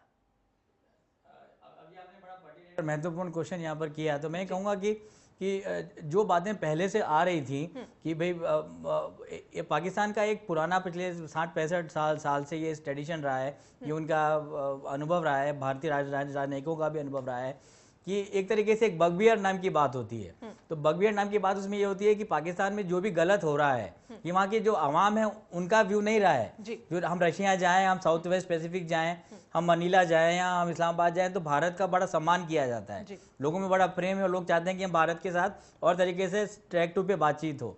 पर इसमें ये बात नहीं है। और जो पाकिस्तान का ये रहा है कि पाकिस्तान में एजुकेशन के फील्ड में जो फॉल आउट हुआ है, एजुकेशन प्रॉपर नहीं हो पाई, जो मदरसास की और जो मदारिस की कंट्रोवर्सी है कि एजुकेशन में रिफॉर्म लाई जाए और सिलेबस एक तरह का सब जगह एक ही सिलेबस चलाया जाए और हेल्थ कंडीशंस इंप्रूव की जाए, करप्शन को कम किया जाए। तो इन सब बातों में जो इंटरनल फेलियर हैं, जिसको हम आंतरिक सुरक्षा भी कह सकते हैं, तो आंतरिक सुरक्षा के पैमानों पर जो बात होती है उसमें ये बात सामने होकर आती है कि जो भी पाकिस्तान में गलत हो रहा है उसमें भारत का हाथ है। मैं यहाँ पे एक जिंगोइस्टिक या एक तरह की कट्टरपंथी बात करने की कोशिश नहीं कर रहा हूँ, पर वहाँ के जो राजनयिकों की बात है, तो इन राजनयिकों ने यही कोशिश की है कि जो हमारी जो कमी है, हमारे पास पानी की कमी है और पानी के थ्रू जो न्यूक्लियर बॉम्ब शायद फ्यूचर में भारत पाकिस्तान पे डाले, तो वो पॉलिटिकल लीडरशिप ने या फिर कह सकते हैं मिलिट्री ने ये बात बोली है। मनन जी, क्या वजह है ऐसी? ये चीज भारत में भी देखी जाती है। अगर भारत में कुछ होता है तो जिम्मेदार कई मामलों पे पाकिस्तान को बनाया जाता है। पाकिस्तान में भी यही होता है। जिस तरह से अभी आपने भी जिक्र किया कि कुछ होता है तो भारत उसके लिए जिम्मेदार। क्या कुछ वजह है कि ऐसा होने की? ये तमाम बातें क्यों होती हैं बार बार? ये बातें इसलिए होती हैं कि एक तो पॉलिटिकल लीडरशिप है और उसके अलावा पर ये भी अगर हम इतिहास को देखें तो इतिहास में पाएंगे कि टू नेशन थ्योरी से पाकिस्तान का जन्म हुआ था। और जो उनके जो पॉलिटिकल लीडर्स थे, जिन्ना वगैरह ने ये बात कही थी, तो कहीं ना कहीं एक तरीके से 71 तक तो बातचीत चली। उससे पहले 65 का वॉर भी भारत और पाकिस्तान के बीच में लड़ा गया, जो एक पार्शियल और स्टेलमेट में खत्म हुआ। पर 71 के बाद एक रिवेंजफुल एक तरीके के बदले की भावना में कहूँगा, मैं जिंगोइस्टिक बात नहीं कर रहा हूँ, बहुत रियलिस्टिक और रियलिस्टिक बात है, यथार्थवादी बात है। 71 में ये माना जाने लगा और ये हुआ भी कि भाई भारत के कारण ये ऐसा माना गया। बांग्लादेश जो उनका ईस्टर्न पाकिस्तान था वो उनसे अलग हो गया, मेनलैंड पाकिस्तान से, वेस्टर्न पाकिस्तान से अलग हो गया। तो उसके बाद 1000 वर्ष के वॉर की बात जुल्फिकार अली भुट्टो ने कही। तो एक तरीके से एक रिवेंज वेंडेटा मिशन भी कहीं ना कहीं वहाँ की डिफेंस फोर्सेस में आ गया, जमहूरियत में नहीं आया। पर क्योंकि पब्लिक ओपिनियन को किस तरीके से मोल्ड किया जाता है, खेला जाता है। और एक अमेरिका में CNN इफेक्ट को हम देखें तो उसमें बात आती है कि भाई एक rally around the flag phenomena होता है कि जब आपके देश पे खतरा होता है तो आपके लिए एक अस वर्सेस देम, हम और वो, तो एक वो बना दिया जाता है। और रिवेंजफुल वेंडेटा के तहत भारत को हर चीज का गुनहगार साबित किया गया, जिससे ये हुआ कि दोनों के बीच सामरिक और राजनीतिक संबंध अच्छे नहीं हो पाए। बिल्कुल। और तो ये बातें मेरे सामने आती हैं, वो और बढ़ती चली। हाँ, बढ़ती चली। यहाँ बिल्कुल नमन जी, अगर बात करें नवाज शरीफ से, जो भारत की उम्मीदों की हम लगातार बात कर रहे हैं कि अगर भारत के मसले पर देखा जाए नवाज शरीफ को, तो वो किस तरह से तोला जाए इस तमाम बात को। अगर नवाज शरीफ की बात करते हैं, उन्होंने कई बार कहा है कि कश्मीर के मुद्दे जो हैं उसको हल करने की कोशिश करेंगे, उस पर जोर दिया है। इसके साथ साथ जो तमाम जांच के बातें हैं, कई मसले ऐसे हैं जिन पर जांच होनी है, जांच साझा करने की भी तमाम बातें उन्होंने कही हैं।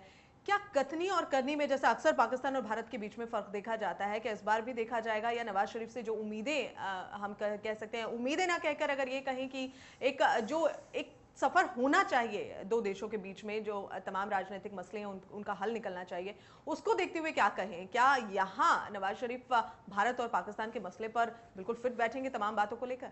हाँ, मैं ये बोलूँगा कि कोई भी सरकार आए, कोई भी सेकुलर माइंडेड आदमी आए, वो अच्छा है, भारत के लिए बहुत अच्छा है, क्योंकि दोनों राष्ट्रों में मुस्लिम और हिंदू पॉपुलेशन है, मुस्लिम बाहुल्य पाकिस्तान में और हिंदू बाहुल्य इसमें है, भारत में है, तो युद्ध का तो कोई सवाल पैदा होता ही नहीं है। और पर इन्होंने अच्छी बातें जरूर कही हैं। मैं आपकी बात से सहमति रखता हूं कि जो ईरान से पाकिस्तान में और पाकिस्तान से भारत में जो गैस पाइपलाइन की बात की गई है, वो भी अच्छी बात की गई है। पर इसमें देखा ही जाएगा कि स्वाट और NWFP और पख्तूनवा के एरिया में ये अगर हम रियलिस्टिक वे से देखें, यथार्थवादी तरीके से देखें, तो ये जो पाइपलाइन आएगी उसकी सुरक्षा कौन करेगा, उस पाइपलाइन की सुरक्षा कौन करेगा, और ये बहुत ज़्यादा उसमें लॉजिस्टिकल प्रॉब्लम्स आएंगी, जो कि आइडिया नवाज शरीफ का, इमरान खान साहब का और आसिफ अली जरदारी साहब का अच्छा था, जो वो तो खैर पूरी तरह फेड आउट हो गए हैं अब। बिल्कुल तो, बिल्कुल हाँ बिल्कुल नमन जी, बहुत हम कह सकते हैं इंपॉर्टेंट विषय इस वक्त हमारे लिए है, और चर्चा का भी एक हम कह सकते हैं महत्वपूर्ण विषय है, क्योंकि यहाँ भारत को नवाज शरीफ अगर आते हैं तो भारत भी कई मसलों पर बातचीत जाहिर तौर पर पाकिस्तान से करना चाहता है। उसके लिए नवाज शरीफ इन तमाम मसलों को हल करने में कितने फिट बैठते हैं, चर्चा अपनी यही जारी रखेंगे। फिलहाल एक छोटे से ब्रेक के लिए रुक रहे हैं, जल्द लौटेंगे।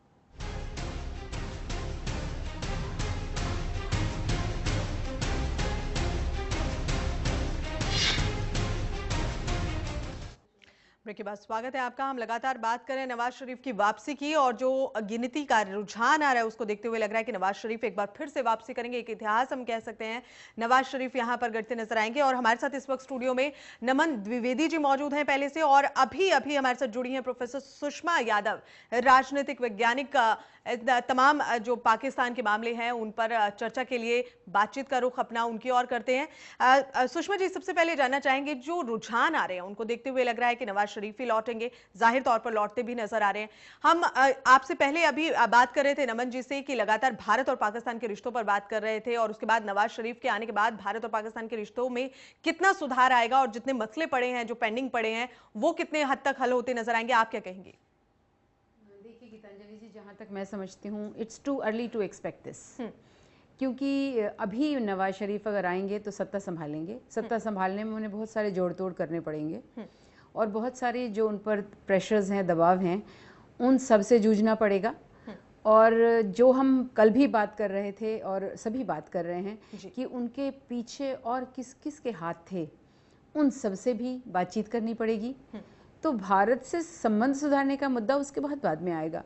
पाकिस्तान में जो भी सत्ता में आएगा, और अब नवाज शरीफ आ ही रहे हैं, उन्हें सबसे पहले अपने आप को इस्टेब्लिश करना पड़ेगा, स्टेबलाइज करना पड़ेगा, और अंदर की जो फंडामेंटलिस्ट ताकतें हैं या जो आतंकवाद भी फैला हुआ है अंदर, और फिर जो अमेरिका के साथ उनके संबंध हैं और उनमें जो परिवर्तन आ रहे हैं, उन सब से जूझना पड़ेगा। उसके बाद जाकर के भारत पाकिस्तान की बारी आएगी। और उसमें भी एक और बात है, मैं समझती हूँ कि भारत और पाकिस्तान के बीच संबंध सुधरेंगे तब जब पाकिस्तान अपने आप में एक स्टेबल नेशन हो जाएगा, डेवलपमेंट के मुद्दे वहाँ टैकल किए जाएंगे, विकास होने लगेगा, तब कहीं भारत के साथ उनके संबंध सुधरेंगे। क्योंकि राजनीति में हम ये सब जानते हैं कि जब हम अच्छे होते हैं अपने देश में, तो हमें बहुत ज़्यादा ज़रूरत नहीं होती कि हम एग्रेसिव बने या दूसरों के साथ कुछ ऐसे संबंध बनाएं कि हम अपनी जनता को इम्प्रेस कर सकें या उनको जिंगोइज्म की तरफ ले जा सकें, जिसको हम जिंगोइज्म कहते हैं, नेशनलिज्म, एक्सट्रीम नेशनलिज्म।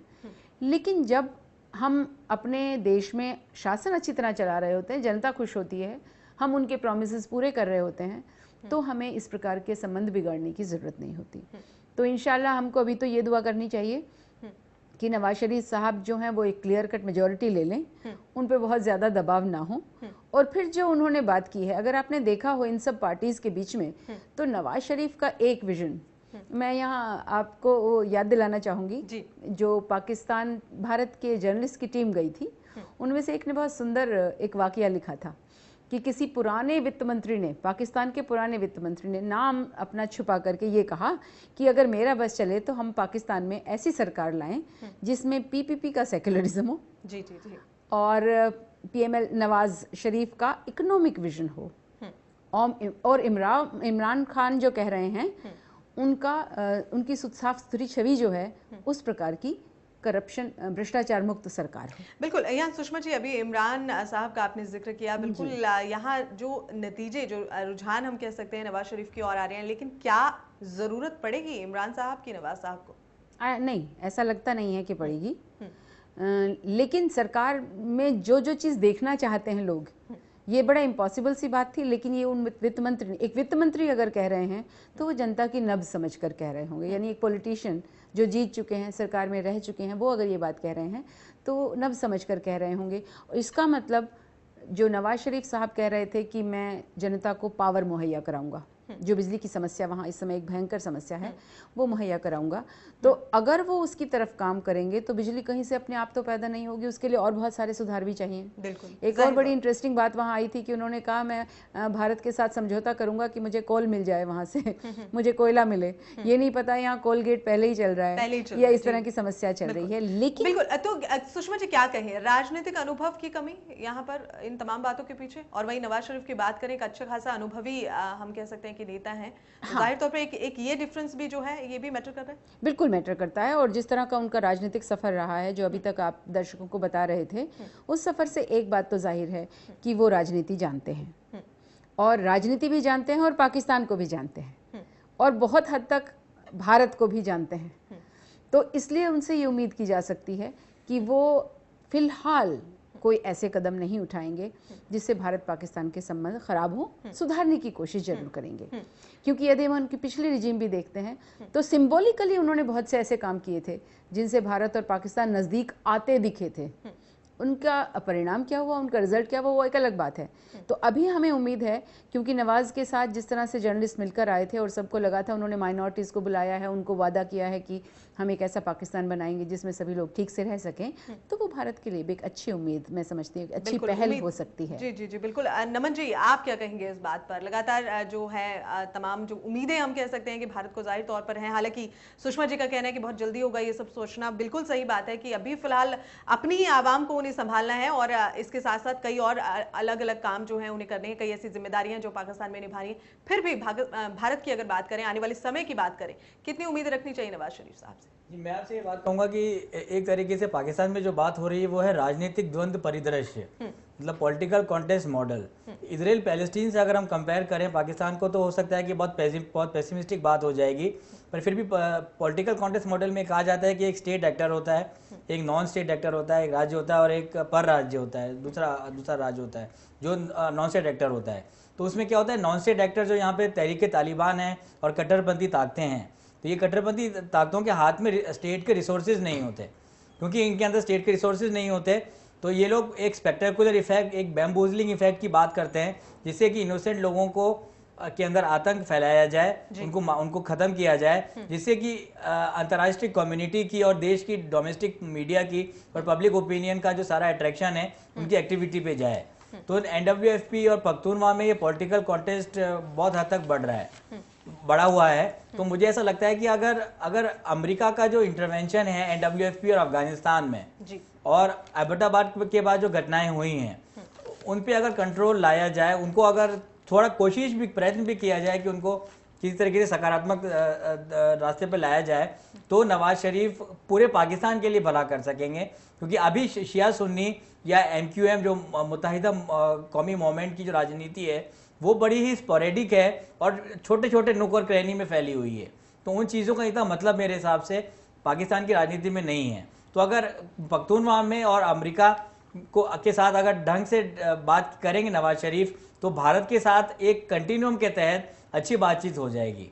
पर मैंने ये समझता कि इतना जल्दी ही होगा, क्योंकि जब भी हम अमेरिकन इलेक्शंस में देखते हैं तो लोग बात करते हैं कि अब बुश आ रहे हैं, अब ओबामा आ रहे हैं, और अब कॉटन से मिसिसिपी तक ये बातचीत हो रही है कि जिन लेडीज ने 3-3 शिफ्ट में काम करके अपने जो छोटे बच्चों को पढ़ाया और उनको गवर्नर बनाया, तो वैसे ही आदमी अब भारत और अमेरिका के संबंधों में एक सुधार लाएगा।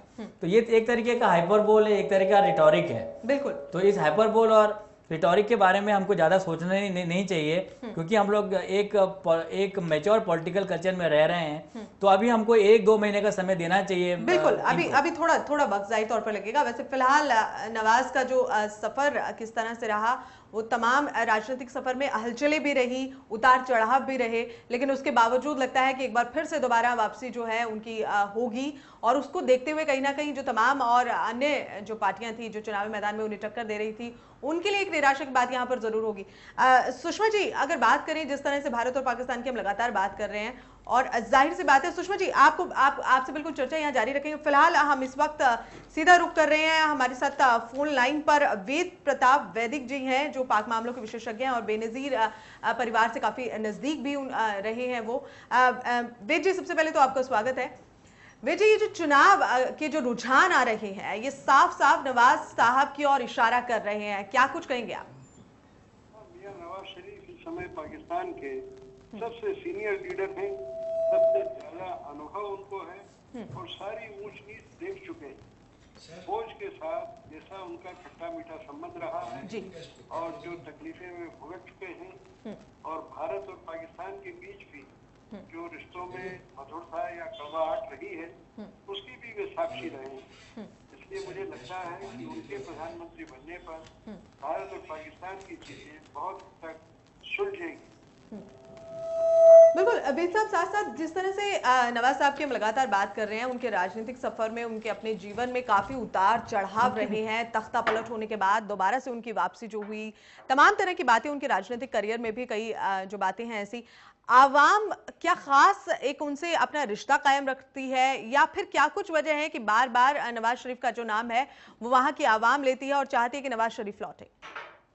हाँ, पाकिस्तान की आवाम और खास तौर से जो पंजाबी आवाम है जो कि पाकिस्तान की आबादी के आधे से भी ज्यादा है और जिनकी सीटें भी बहुत ज्यादा हैं, वो सब चाहते हैं कि मियां नवाज शरीफ को एक बार मौका मिले। जो मियां नवाज शरीफ इतने ज्यादा सीटों से जीते थे कि पूरे सब कॉन्टिनेंट में आज तक कोई भी नेता उतनी ज्यादा उतने प्रचंड बहुमत से नहीं जीता। ऐसे मियां नवाज शरीफ का तख्ता उलट देने के बाद पाकिस्तान की जनता के मन में एक भाव ये है कि इस नेता के साथ कितना बड़ा अन्याय हुआ, उसको एक बार मौका जरूर मिलना चाहिए। वरना आप देख रहे हैं कि जिस तरह से इमरान खान के लिए तूफान सा उमड़ा था, इमरान को नंबर 1 होना चाहिए था, लेकिन इमरान अभी काफी पिछड़ रहे हैं और मियां नवाज, आसिफ जरदारी, इमरान दोनों की पार्टियों से काफी आगे निकलते जा रहे हैं।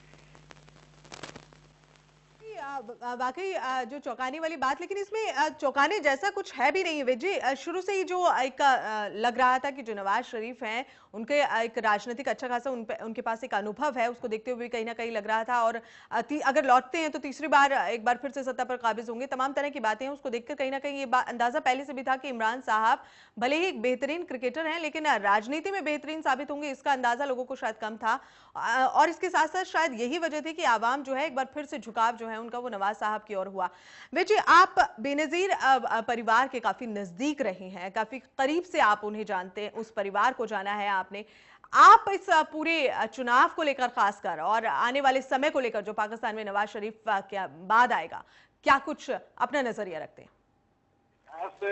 आसिफ जरदारी का सवाल है, वो कोई नेता नहीं, वो एक प्रकार से एवजी नेता थे, बेनजीर भुट्टो नहीं रही तो इसलिए उनको मौका मिल गया। लेकिन बेनजीर भुट्टो मेरी व्यक्तिगत दोस्त थी, उससे भी ज्यादा मियां नवाज शरीफ और लंबे समय से मेरे मित्र रहे हैं।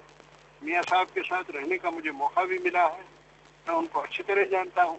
वो भारत के मित्र हैं और पिछली बार जब उन्होंने चुनाव जीता था 10 साल पहले, करीब 12 साल पहले, तब उनके साथ लगातार मैं 8 दिन रहा था।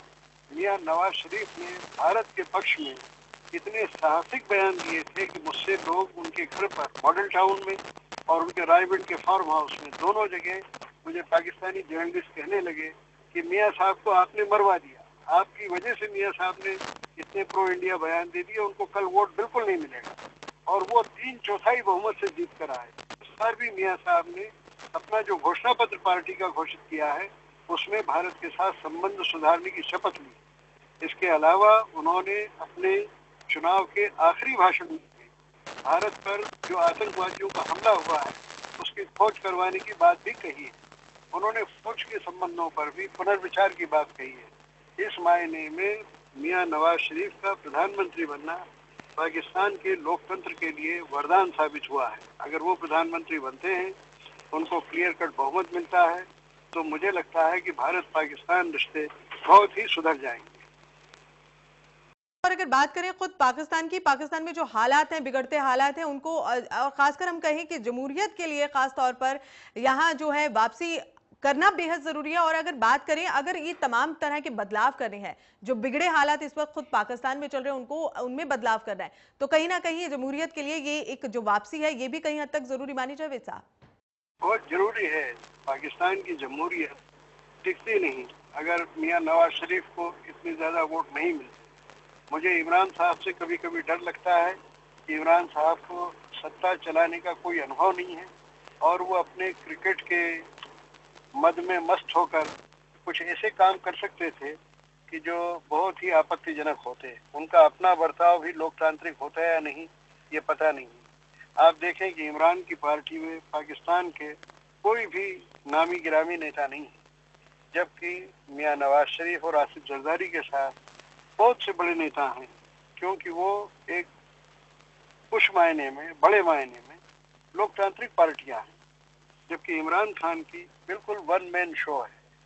लेकिन फिर भी इमरान की लोकप्रियता और उनके इतनी सीटें जीतने से पाकिस्तान का लोकतंत्र मजबूत बनेगा, इसमें जरा भी शक नहीं। आशा जो है जाहिर तौर पर हम कर सकते हैं, लेकिन अब देखना ये होगा कि जो तमाम बातें हैं उसके बाद क्या कुछ होता है और क्या कुछ बदलाव देखे जाते हैं। और कुछ ही देर में ये साफ हो जाएगा कि नवाज शरीफ की जो वापसी लगभग तय मानी जा रही है वो वापसी हो जाएगी और उसके बाद तमाम जो वहां की आवाम को उम्मीदें जो हैं उनसे उस पर भी हम लगातार चर्चा करेंगे। या फिलहाल एक छोटे से ब्रेक के लिए रुक रहे हैं, जल्द लौटते हैं।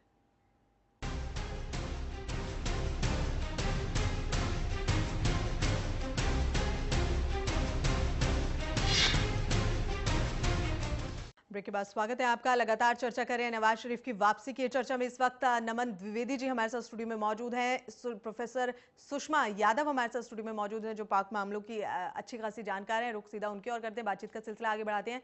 सुषमा जी क्या कहेंगे? वे साहब अभी कुछ देर पहले उनसे हमारी फोन पर बातचीत हुई, उनका भी यही कहना है। यहाँ नवाज शरीफ और इमरान खान के बीच में करारी टक्कर देखी जा रही थी। माना जा रहा था कि जो इमरान खान है वो कहीं ना कहीं हो सकता है कि शायद, हालांकि अंदाजा बहुत कम था, लेकिन फिर भी उनसे जो उम्मीदें हैं वो जाहिर तौर पर लगती नजर आ रही थी।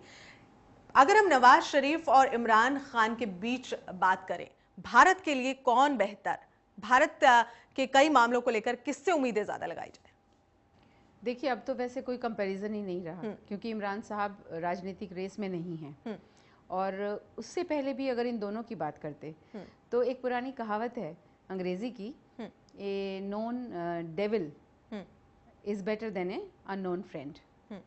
सो नवाज साहब को हम जानते हैं, नवाज साहब की राजनीति भी जानते हैं, नवाज साहब ने जो वादे किए हैं उन्हें भी जानते हैं। इमरान एक नई खिलाड़ी थे राजनीति में, और क्रिकेट में हमारे जो संबंध वहाँ से रहे हैं वो कोई दोस्ताना संबंध कहीं भी नहीं है, वो तो पूरे प्रतिद्वंदिता के संबंध हैं। बिल्कुल।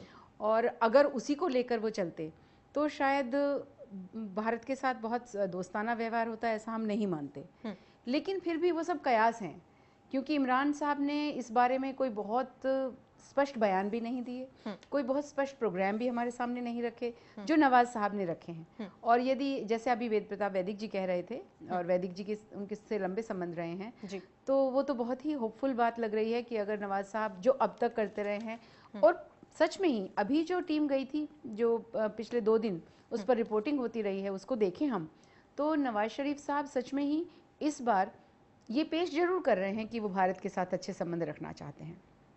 और भारत के साथ जो अच्छे संबंध रखना चाहता है वो पाकिस्तान की भलाई भी चाहता है, इसके बारे में कोई दो राय नहीं हो सकती, क्योंकि किसी भी लोकतांत्रिक देश की भलाई इसी में है कि वो अपने पड़ोसियों के साथ अच्छे संबंध रखे। बिल्कुल, अच्छे संबंध रखे। और कुछ आंकड़े भी हैं हमारे पास, उन पर भी जरा नजर डाल लेते हैं, जो आंकड़े कहीं ना कहीं ये बताएंगे कि किस तरह से भारत और पाकिस्तान के जो रिश्ते हैं लगातार, हालांकि अभी तलखी बनी हुई है, लेकिन यहाँ भारत के लिए अगर नवाज शरीफ की जीत के मायने देखें तो नवाज शरीफ की जीत के काफी मायने हैं। लाहौर बस सेवा की शुरुआत नवाज शरीफ के कार्यकाल में हुई थी, और इसके अलावा तमाम बातों को अगर खंगालें तो नवाज शरीफ का आना जो है वो भारत के लिए बेहतर माना जा रहा है। 1999 में कारगिल युद्ध भी नवाज के कार्यकाल में ही हुआ था, जिस पर कई बवाल भी हुए, बाद में कई खुलासे हुए हैं। कारगिल में हमले की जानकारी वाजपेयी ने नवाज शरीफ को दी थी।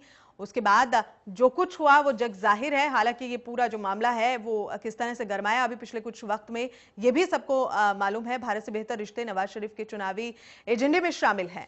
तो तमाम बातें जो हैं नवाज की जीत के महारत के लिए क्या मायने निकाले जाएं, ये तमाम बातें हमारे सामने हैं। हालांकि उन्होंने कहा है कि जो साझा जांच है उसके भी उन्होंने तमाम वादे किए हैं, कश्मीर मसले को हल करने की उन्होंने बातें कही हैं। नवाज शरीफ के कार्यकाल में वाजपेयी पाकिस्तान भी गए थे, तो एक तरह से हम कह सकते हैं कि नवाज शरीफ के कार्यकाल में काफी एक जो सामंजस्य है जो दो देशों के बीच है वो नजर आया था। 1999 में कारगिल युद्ध जो उनके ही कार्यकाल में हुआ था। तो तमाम जो बातों को देखते हुए कहीं ना कहीं ये लगता है कि जो रिश्ते उस वक्त थे वो इतनी तलखी भरे नहीं थे जैसा कि अब फिलहाल के दिनों में हो गए हैं। तो कई जो अहम बातें हैं वो भारत के लिए मायने रखती हैं। सुषमा जी, ये आखिरी ये जो अभी हमने ग्राफिक्स के जरिए दिखाने की कोशिश की कि उनके क्या कुछ मायने, क्या कहेंगे आप? नहीं, ये सब तो एक बेहतर संबंधों की तरफ संकेत जरूर करते हैं। जबकि कारगिल युद्ध जो था वो एक तरह से हमारे लिए बहुत ही आशंकित करने वाला भी था और असमंजस में डालने वाला जो खुलासे बाद में। बिल्कुल, क्योंकि एक तरफ तो हम बस सेवा शुरू कर रहे हैं, संबंध सुधार रहे हैं, एक दूसरे पर ट्रस्ट बढ़ा रहे हैं, दोस्ती की बात कर रहे हैं, हाथ बढ़ाया था वो एक तरह से, और ये भी कहा थे एक तरह से खुली सीमा हो जा रही थी। बिल्कुल, तो खुली सीमाओं के साथ जो हम एक हाथ बढ़ा रहे थे उनकी तरफ, उसमें कारगिल युद्ध सच में it was like a nail, जिसको कहते हैं nail in the coffin, but it was a nail. लेकिन उसके बावजूद उससे भी मामले हमारे इतने खराब नहीं हुए। यदि नवाज शरीफ साहब रहते, वो तो उसका फायदा उठाकर फिर मुशर्रफ साहब आ गए। जी। और नहीं तो अगर वो स्थिति भी नहीं हुई होती तो शायद भारत पाकिस्तान के संबंध पहले से बेहतर होते। और अब लग रहा है कि जिस तरह से नवाज शरीफ साहब ये चुनावी एजेंडा लेकर आए हैं, उसको ये मान सकते हैं कि वहाँ की जनता ने भी एक तरह से इस पर मोहर लगाई है कि हम भारत के साथ अच्छे संबंध रखना चाहते हैं। और यदि हम पीपल टू पीपल बात करते हैं तो आप किसी भी पाकिस्तानी से बात करके देखिए जी, सबके सब कुछ ना कुछ बहुत मोहब्बत भरा पैगाम भी रखते हैं भारत के लिए, कुछ यादें भी रखते हैं भारत के लिए, उनके परिवार भारत में हैं, उनके रिश्तेदार भारत में हैं। तो भारत के साथ संबंध बिगाड़ने में सियासत हो सकती है, केवल लोगों के भावनाएं नहीं होती। लेकिन जब वो बन जाता है तो शायद लोगों की भावनाएं भी इस तरह से जुड़ जाती हैं, जैसा वो मैं कल पहले भी कह रही थी, जिंगोइज्म की बात आ जाती है कि लोग उसमें शामिल हो जाते हैं, क्योंकि जब युद्ध होता है तो हम उसका हिस्सा सभी बन जाते हैं, और एक जो तलखी है जो लगातार चल रही होती है वो और कहीं ना कहीं उसमें इजाफा देखा जाता है, और जो जाहिर तौर पर आने वाले समय के लिए परेशानी का सबब बन जाता है। ये चर्चा अपनी जारी रखेंगे, फिलहाल एक छोटे से ब्रेक के लिए रुक रहे हैं, जल्द लौटते हैं।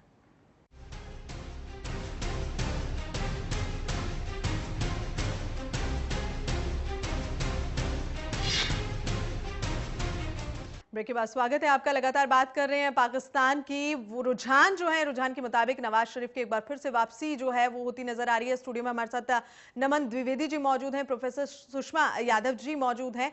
नमन जी, आपसे यहाँ पर जानना चाहेंगे, जिस तरह से अभी चर्चा चल रही थी भारत और पाकिस्तान के रिश्तों पर हम लगातार बात करें, क्योंकि एक महत्वपूर्ण विषय जो है भारत के लिए, खासतौर पर अगर हम बात करें इन चुनावों के लिए, वो भारत और पाकिस्तान के रिश्तों को मजबूत बनाने की बात, क्या कहेंगे? मेरा इस बारे में यही सोचना है कि एक तरीके से अगर हम पुरानी ट्रेजेक्टरी देखें इंडो पाक रिलेशंस की, भारत पाकिस्तान रिलेशंस की, तो जब से यूनाइटेड स्टेट्स ऑफ अमेरिका, जब से अमेरिका परिदृश्य में आया, तब से जो संबंध है वो खराब होते गए और पाकिस्तान को एक तरीके से फ्रंटलाइन स्टेट की उपाधि दी गई, फ्रंटलाइन स्टेट की उपाधि दी गई, जिसमें अफगानिस्तान में जब से रशिया और मुजाहिदीन जो सपोर्ट किए गए थे अमेरिका द्वारा, जब से उनका कॉन्फ्लिक्ट हुआ, तो पाकिस्तान एक तरीके से एक इम्पॉर्टेंट स्टेट बन के उभरा। और एक चीज़ और सामने आई कि एक हाइफनेशन हुआ संबंध में, हाइफनेशन, इंडो पाक हाइफनेशन हुआ कि जब भी भारत के साथ फॉरेन रिलेशंस की बात की जाएगी, संबंधों की बात की जाएगी, तो पाकिस्तान भी साथ में आएगा, और पाकिस्तान से बात की जाएगी तो भारत भी साथ में आएगा। तो उसमें मुझे ऐसा लगता है कि भारत पाकिस्तान संबंध में अभी भी, जो कि कुछ लोग मानते हैं कि एक पुरानी डिबेट हो गई, रिडंडेंट डिबेट हो गई, पर अमेरिका का जो रुख है वो बहुत ज़रूरी है। और दूसरी चीज़ ये भी देखी जाती है कि पाकिस्तान शुरू से ये चाह रहा है, पिछले 8-10 वर्षों से ये चाह रहा है कि भारत जो अपना नया इंटरेस्ट शो कर रहा है अफगानिस्तान में और वहाँ की बलूचिस्तान एरिया में, वहाँ के पख्तूनवा एरिया में, वो थोड़ा कम हो। क्योंकि अगर हम देखें तो काबुल में भारत के हॉस्पिटल, भारत के सिविल सोसाइटी, भारत के सोशल एक्टिविस्ट, वो लोग काम कर रहे हैं। तो जब 2014 में जब अफगानिस्तान से पूरी तरीके से अमेरिकी फ़ौजें और एलाइड फ़ौजें से वहाँ से चली जाएंगी, नेटो की फ़ौजें वो सब वहाँ से चली जाएंगी, तो पाकिस्तान ये चाहेगा कि वो उसका पर्सनल बैकयार्ड प्लेइंग ग्राउंड हो जाए, पर्सनल बैकयार्ड प्लेइंग ग्राउंड वहाँ पर हो जाए। तो और भारत को और बाकी जो सेंट्रल एशियन कंट्रीज़ हैं जिनके थ्रू भारत काम करता है और अपने इंडिपेंडेंट वे में भी काम करता है, उसमें भारत को एक बैक बर्नर पे लाया जाए, उसकी इंपॉर्टेंस नहीं रहे। तो ये सारा रीजनल परिदृश्य। चलिए, ये तो भारत से संबंध की बात हो गई और भारत के लिए फायदे और भारत के मायने, इस वापसी के भारत के लिए क्या कुछ मायने, इसकी बात हो गई। सुषमा जी, यहाँ अगर बात करते हैं जो लगातार जो इस वक्त जो बिखराव खुद पाकिस्तान के भीतर ही है, उसको देखते हुए कहीं ना कहीं नवाज शरीफ की वापसी से कितनी उम्मीदें लगाई जाए, और उसके साथ साथ नवाज शरीफ की वापसी पर अगर आर्मी की भूमिका देखें, जिस पर उन्होंने कंट्रोल करने की बात कही है, तमाम तरह की बातें कही हैं, अगर ऐसा होता है तो पाकिस्तान में कितना बिखराव और नजर आएगा, क्या कुछ हलचल पाकिस्तान में नजर आएगी? देखिए, अभी तो मुझे लगता है कि नवाज साहब की वापसी जो है वो पाकिस्तान के लिए एक अच्छा संकेत है, और ये फैक्ट कि वो एक इलेक्शन के माध्यम से लौट रहे हैं जी, और जनता की वोट के माध्यम से लौट रहे हैं, ये उनके पक्ष में जाएगा, ये उनको थोड़ा सशक्त भी करेगा, मजबूती प्रदान करेगा। जी। उसके बाद जो वादे वो करके आए हैं, वो वादे कितने पूरे कर पाते हैं, वहाँ से बिखराव की दास्तां शुरू होगी। और उनके पीछे, जैसा कि हम लोगों को सबको आशंका है और ये कयास लगाए जा रहे हैं कि नवाज शरीफ साहब के पीछे कुछ जो एक्सट्रीमिस्ट ताकतें भी हैं वहाँ की, वो भी कहीं ना कहीं शायद उनको सपोर्ट की हैं, इसलिए वो इतनी बड़ी ताकत के रूप में उभर रहे हैं। अगर वो भी है तो वो उन पर प्रेशर डालना शुरू करेंगे। अगर इंटरनेशनली हम देखते हैं तो अमेरिका को एक तरह से एक फुट होल्ड मिलेगा। अभी तक ये आलोचना उसकी की जा रही थी कि वो एक नॉन डेमोक्रेटिक स्टेट को मदद दे रहा है।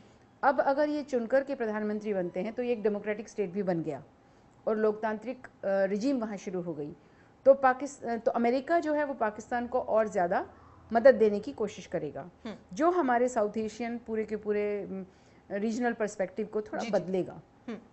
लेकिन पीछे चाइना भी है। मुझे लगता है ये सारी की सारी चीज़ें अंततः ये तय करेंगी कि नवाज शरीफ जी किस तरह से कार्य कर पाएंगे और वहाँ के समाज में उनकी छवि क्या बनेगी और वहाँ की जो जनता है वो उनको किस रूप में देखेगी। मुझे लगता है कि अगर हम इसको इंटरनेशनल पर्सपेक्टिव में इस तरह देखने की कोशिश करें और मनन जी इसमें क्या कहते हैं इसकी बात करें, तो एक कंप्लीट पिक्चर हमारे सामने आएगी कि वहाँ का समाज और उसका बिखराव रुक पाएगा या इसी तरह चलता रहेगा। बिल्कुल, ये एक महत्वपूर्ण विषय जो है वो जाहिर तौर पर बना हुआ है। बिल्कुल, चर्चा बहुत अहम है और इस चर्चा को लगातार हम जारी रखेंगे, लेकिन ब्रेक के लिए फिलहाल यहाँ रुक रहे हैं, जल्द लौटते हैं।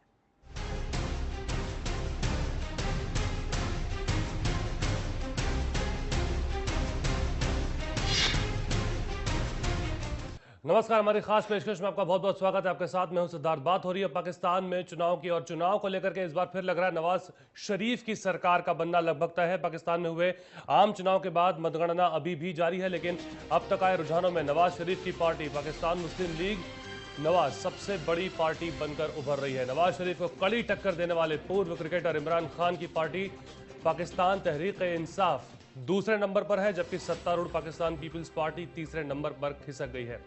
रुझानों के मुताबिक नेशनल असेंबली की 272 सीटों में से पीएमएल की 130 सीट पर यह आगे है, जबकि तहरीक-ए-इंसाफ 34 सीटों पर बढ़त के साथ दूसरे नंबर पर है। पीपीपी 32 सीटों के साथ तीसरे नंबर पर है। इनके अलावा निर्दलीय उम्मीदवारों को भी इस चुनाव में 24 सीटें मिलती नजर आ रही हैं।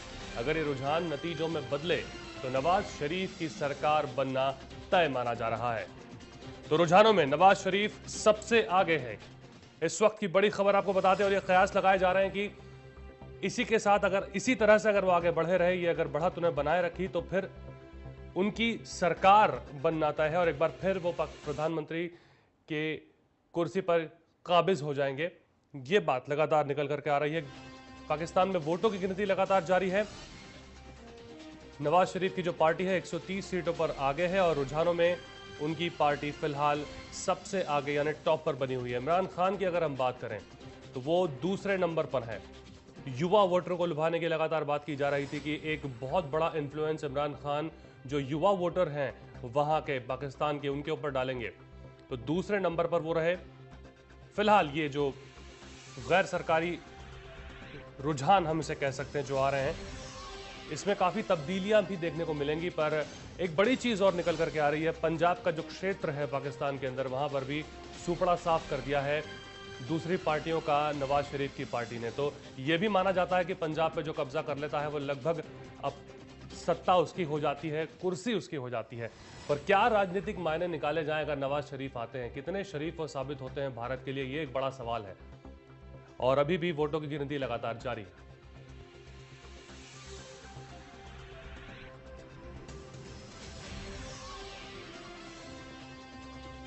वो पल आ गया जिसका इंतजार पाकिस्तान का अवाम लगातार कर रहा था। पाकिस्तान के अवाम को ये उम्मीद थी कि इस बार जब 5 साल पूरे सरकार ने किए हैं लोकतंत्र के नाम पर, ऐसा पहली बार हुआ है, और अब जब यहाँ नवाज शरीफ की सरकार बनेगी तो राजनीतिक मायने उसके लिए बहुत ज़्यादा, कितने गूढ़ रहस्य इसके पीछे होंगे, कैसे वो स्ट्रेटजी काम करेगी, क्या कूटनीति होगी, क्या रणनीति होगी, सबसे ज़्यादा इसी पर नज़र होगी। भारत इस पर नज़र बनाए रखे हैं। सलमान खुर्शीद की अगर हम बात करें तो उन्होंने कहा है कि नवाज शरीफ का आना एक अच्छी बात है। उन्होंने मुबारकबाद भी दी है नवाज शरीफ को, और अंतर्राष्ट्रीय पटल के ऊपर भी अब नवाज शरीफ के ऊपर बहुत बड़ी जिम्मेदारी है कि पाकिस्तान की जो तस्वीर है उसको वो साफ कर सके। पर क्या वो कर पाएंगे, क्या वो आमूलचूल परिवर्तन ला पाएंगे, क्या वो जिम्मेदारी निभा पाएंगे जो अब उनके कंधों के ऊपर आने वाली है, जो फिलहाल रुझानों से नजर आता है।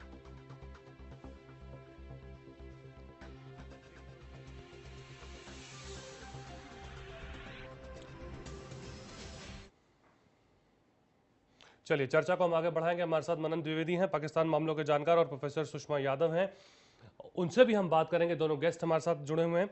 मनन द्विवेदी जी के पास सबसे पहले चलूंगा। मनन जी, कितने शरीफ साबित होंगे नवाज भारत के लिए?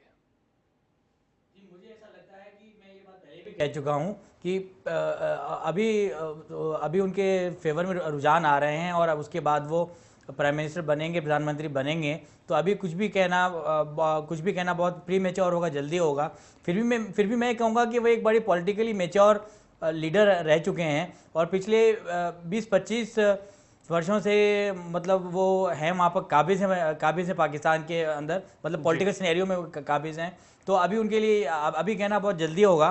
पर अगर हम इन ट्रेंड्स की बात करें तो हम ये देखेंगे कि एक हेरल्ड मैगजीन का पोल आया था, और गार्जियन वगैरह के भी पोल आए हैं, तो उसमें ये बात की गई है कि जो पंजाब में ऐसा है कि पीएम जो एल है वहाँ पर पाकिस्तान मुस्लिम लीग को 38% वोटिंग परसेंटेज मिलेगा, और जो इमरान खान की जो पार्टी है तहरीक-ए इंसाफ, उसको 30% मिलेगा, और जो पीपीपी है वो बड़ा पीछे रह जाएगा और उसे 14.33% वोट मिलेगा। तो ये रुझान करीब 20-25 दिन ही नहीं, 2 महीने से रुझान आ रहे हैं, और इससे बात साफ नज़र आ रही थी कि पीएमएल जो पॉलिटिकल मैच्योरिटी है, जो पॉलिटिकल रेजिलियंस है, और जो पॉलिटिकल स्टडीनेस है, वो पीएमएल के पास है, नवाज शरीफ के पास है। तो इसके हिसाब से बात कही जा सकती है कि वही आएंगे। और जहाँ तक भारत के साथ रिश्तों की बात है, उन्होंने सारे पॉजिटिव बातें बोली हैं अभी तक, तो उससे हम आशावान हो सकते हैं। पर अगर हम पाकिस्तान के पुराने सीन को देखें, पुराने सिनेरियो को देखें, तो हम ये पाएंगे कि वहाँ पर जैसे जैसे इंडिविजुअल टेररिस्ट इंसिडेंट होते हैं, इंडिविजुअल एक्स्ट्राडिशन के इंसिडेंट्स होते हैं, जैसे सनाउल्लाह खान की बात हुई जम्मू में, और सरबजीत की बात हुई पाकिस्तान की जेलों में, तो पाकिस्तान की जो पुरानी ट्रेजेक्ट्री है वो वापस आ जाती है, और इससे भारत के राजनीतिक और एनालिस्ट बड़े निराश हो जाते हैं कि अब इस नई सरकार हमारे लिए लोग क्या करेंगे। बिल्कुल, चलिए हमारे साथ फोन लाइन पर राजेंद्र सिंह वरिष्ठ पत्रकार हैं, वो जुड़ चुके हैं, उनसे हम बात करेंगे। सिंह साहब, कैसे देखते हैं आप नवाज शरीफ का तख्त पर काबिज होने को? दरअसल इसे 2 नजरिए से देखा जा सकता है जी। एक नजरिया तो ये कि पहली बार पीसफुली सत्ता स्थानांतरण हुआ है पाकिस्तान में जी। 5 साल पीपीपी की गवर्नमेंट चली जी। इसका साफ मैसेज ये है कि पाकिस्तान की जनता और दुनिया भर की जनता वो अब डेमोक्रेसी में ज्यादा मजबूती से विश्वास कर रही है, और जो अहिंसा झगड़े इन सब का बहुत ज्यादा गुंजाइश नहीं बची है। नंबर 1 बात जी। दूसरी बात ये कि इनका आना ये संकेत है कि पाकिस्तान अब डेवलपमेंट की तरफ देख रहा है। 1999 में जब इन्हें अपदस्थ किया गया था, मुशर्रफ साहब आए थे, आपको ध्यान हो, कारगिल हुआ था, उसकी बैकग्राउंड में सारी चीजें हुई थी। तब के और अब के हालातों में बहुत ज्यादा अंतर आ गया है। हालांकि चुनाव में हिंसक घटनाएं सारी चीजें हुई, लेकिन जिस तरह से लगभग क्लियर मेजोरिटी की, मैं एकदम बहुत अपडेट नहीं हूं कि क्या स्थिति इस समय है जी, लगभग क्लियर मेजोरिटी की तरफ बढ़ रहे हैं, यानी जनादेश चाहते हैं साफ, फिर 5 साल के लिए स्थायी सरकार और विकास के लिए वोट जी। नहीं, जिस तरह का रवैया अगर हम पूर्व में भी देखें, नवाज शरीफ को लेकर के लगातार बातें हो रही हैं, और राजनीति के भी बड़े माहिर खिलाड़ी हैं, बड़े मंझे खिलाड़ी हैं, पर क्या आपको लगता है जो पॉलिसीज, जो कूटनीति भारत को लेकर के उनकी पूर्व में भी रही है, पहले भी रही है, क्या उसमें तब्दीली देखते हैं? क्योंकि बहुत जो स्टैंड उनका काफी क्लियर रहा था भारत को लेकर भी, पहले भी अगर हम बात करें। जी जी जी, देखिए उस समय भी दोस्ती की शुरुआत हुई थी, नवाज शरीफ भारत आए, फिर अटल बिहारी वाजपेयी पाकिस्तान गए, लेकिन तब सेना पे पकड़ कमजोर थी और मुशर्रफ बहुत मजबूत थे जी। तो मुझे लगता कि अब वो हालात नहीं है जी। और जिस दौर से मुशर्रफ गुजर रहे हैं, बाकी चीजें गुजर रही हैं, तो I think it is positive for India. Bharat के लिए सकारात्मक है। बहुत बड़े बदलाव की तो नीतियों आप उम्मीद नहीं कर सकते जी, लेकिन स्लाइटली चेंज आएगा और भारत के प्रति सकारात्मक रुख इनका रहेगा। आपने डेमोक्रेसी की बात की, लोकतंत्र की बात की, जमहूरियत की बात जब भी पाकिस्तान के अंदर होती है, हम कहीं ना कहीं ये बात भी निकल के आती है कि आतंकवाद इतने बड़े पैमाने पर वहां पर है कि जमहूरियत वहां इतनी बड़े स्तर पर आता दिखता नहीं है। पर क्या एज ए पर्सनालिटी आप देखते हैं जब नवाज शरीफ को, क्या लगता है इस राह के ऊपर जो बेनजीर भुट्टो एक राह पे ले जाने की बात कर रही थी, उस राह के ऊपर कहीं ले जा सकते हैं? नहीं, देखिए नवाज शरीफ का पाकिस्तान की सियासत में सबसे बड़ा योगदान पंजाब का होता है जी, और पंजाब में कमोबेश हालात बहुत खतरनाक कहीं नहीं है। जो बॉर्डर के स्टेट हैं पाकिस्तान के, वहां जरूर अशांति है और ज्यादा हिंसा भी जो हुई है वो उन्हीं इलाकों में हुई है, आतंकी गतिविधियां भी हैं उन्हीं इलाकों में है जी। लेकिन इन्हें पंजाब में तो बहुत एब्सोल्यूट मेजोरिटी नहीं, मतलब बहुत क्लियर इनके साथ आई है और वहां भी समर्थन मिल रहा है। जो सिंधगढ़ है माना जाता था पीपीपी का, या जो पीटीआई का क्षेत्र थे, वहां ये तो हुआ है कि कहीं पीपी बिल्कुल साफ है, कहीं पीटीआई नहीं है, लेकिन ये सब जगह हैं। यानी इनकी स्वीकार्यता पाकिस्तान में बाकी नेताओं की तुलना में ज्यादा है और इन सब लोगों को कहीं ज्यादा उम्मीदें हैं डेवलपमेंट की। और जब बात डेवलपमेंट की होती तो ऑटोमेटिकली हिंसा, आतंकवाद वो पीछे जाता है। और ये भी तो आप देखते हैं कि 5 साल में सरकार चलने के बाद पहली बार चुनाव के दौरान, ठीक है हिंसा हुई, कई बड़ी वारदातें हुई, विस्फोट हुए, कल भी हुआ, लेकिन इसके बावजूद भी मुझे लगता है कि एक अच्छा संकेत है और डेमोक्रेसी की तरफ संकेत अच्छा है, एक पॉजिटिव संकेत है। पर ये संकेत आगे कितना दूर तक जाता है ये देखना दिलचस्प होगा। इस संकेत को अगर नवाज शरीफ पूरी तरह काबिज हो जाते हैं जैसा रुझान बता रहे हैं, तो वो इस संकेत को कितनी दूर तक फैला सकते हैं, ये भी एक बड़ा सवाल है। बहुत बहुत शुक्रिया हमारे साथ जुड़ने के लिए। राजेंद्र सिंह, वरिष्ठ पत्रकार, हमारे साथ जुड़े थे। फिलहाल छोटा सा ब्रेक के बाद हमारी चर्चा लगातार जारी है।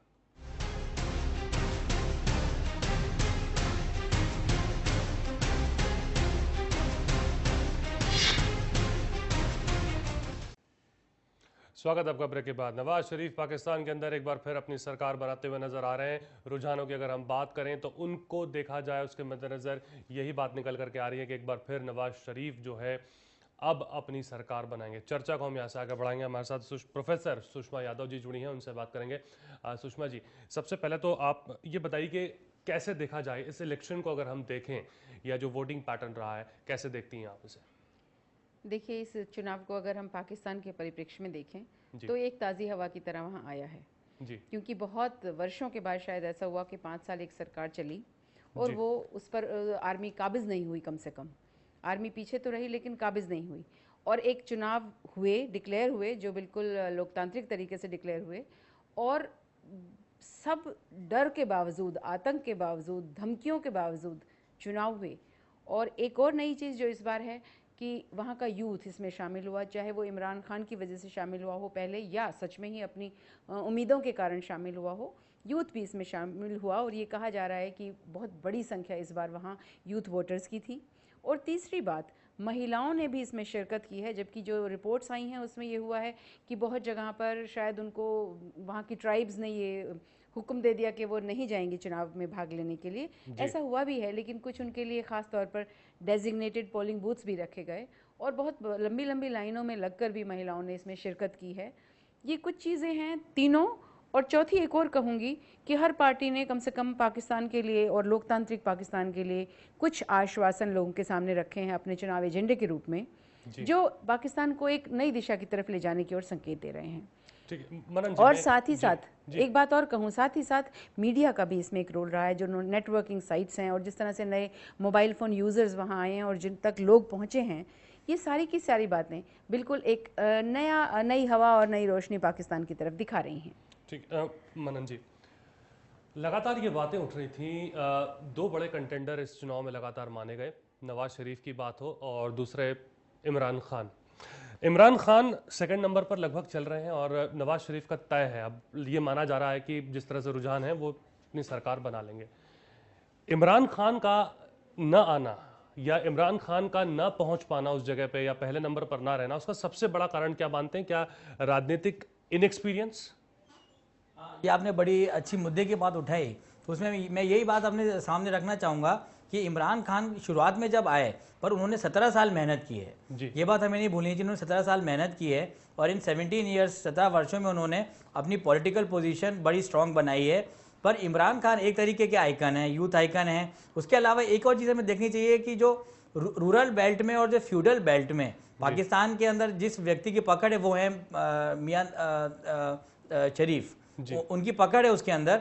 और जहाँ तक इमरान खान की बात है तो जो एक तरीके की जो न्यू जनरेशन होती है, जो थोड़ा इलीट जनरेशन होती है हर कंट्री में, हमारे भारत में भी है पाकिस्तान में भी है, तो वो लोग विदेशों में ऑक्सफोर्ड में, लीड्स में वगैरह पढ़ के आते हैं और वापस पाकिस्तान लौटते हैं, वापस भारत लौटते हैं और वहाँ पे विभिन्न प्राइवेट और गवर्नमेंट सेक्टर्स में काम करते हैं। तो इन लोगों के अंदर इमरान खान की पकड़ ज़्यादा थी, क्योंकि ये एक तरीके से बड़े सोसाइटी में, सिविल सोसाइटी के बड़े अच्छे मूवर माने जाते थे। पर इन्होंने अपनी पॉलिटिकल वन अपमैनशिप को और पॉलिटिकल मैच्योरिटी को डेवलप किया। तो एक तरीके से एक अन्ना हजारे मूवमेंट की जो बात उठती है, जो भारत में हुआ, तो शुरुआत में इनको इनसिंसियरली देखा गया, फिर बाद में इनको सिंसियरली देखा गया, पॉलिटिकली मैच्योर देखा गया, पॉलिटिकली कंसिस्टेंट देखा गया। पर फिर भी इनके अंदर इनके स्पोरेडिक पॉकेट्स ऑफ इन्फ्लुएंस हैं इनके ऐसे रूरल बेल्ट में, क्योंकि अभी भी देखा जाए तो एक तरीके से एग्रेरियन सोसाइटी, एग्रेरियन पॉलिटी ही है पाकिस्तान, जो भारत भी आज से 5, 6, 7, 10 वर्षों से था। तो वो चीज़ अब पाकिस्तान में है। तो इनकी एक इलिटिस्ट इमेज कहीं ना कहीं मुझे लगता है इनको आगे नहीं बढ़ने दिया। पर अगर हम पुराने रुझानों को भी देखें तो इमरान खान कहीं से भी प्राइम मिनिस्टर, प्रधानमंत्री की कुर्सी पे नहीं आ रहे थे। चलिए, कहीं ना कहीं राजनीतिक पकड़ या फिर जो ज़मीनी तह तक पकड़ होती है उसमें पीछे रह गए होंगे इमरान खान। बहरहाल फिलहाल यहाँ पर रुकेंगे हम छोटे से ब्रेक के लिए। वक्त एक ब्रेक का है, ब्रेक के बाद भी हमारी चर्चा लगातार जारी।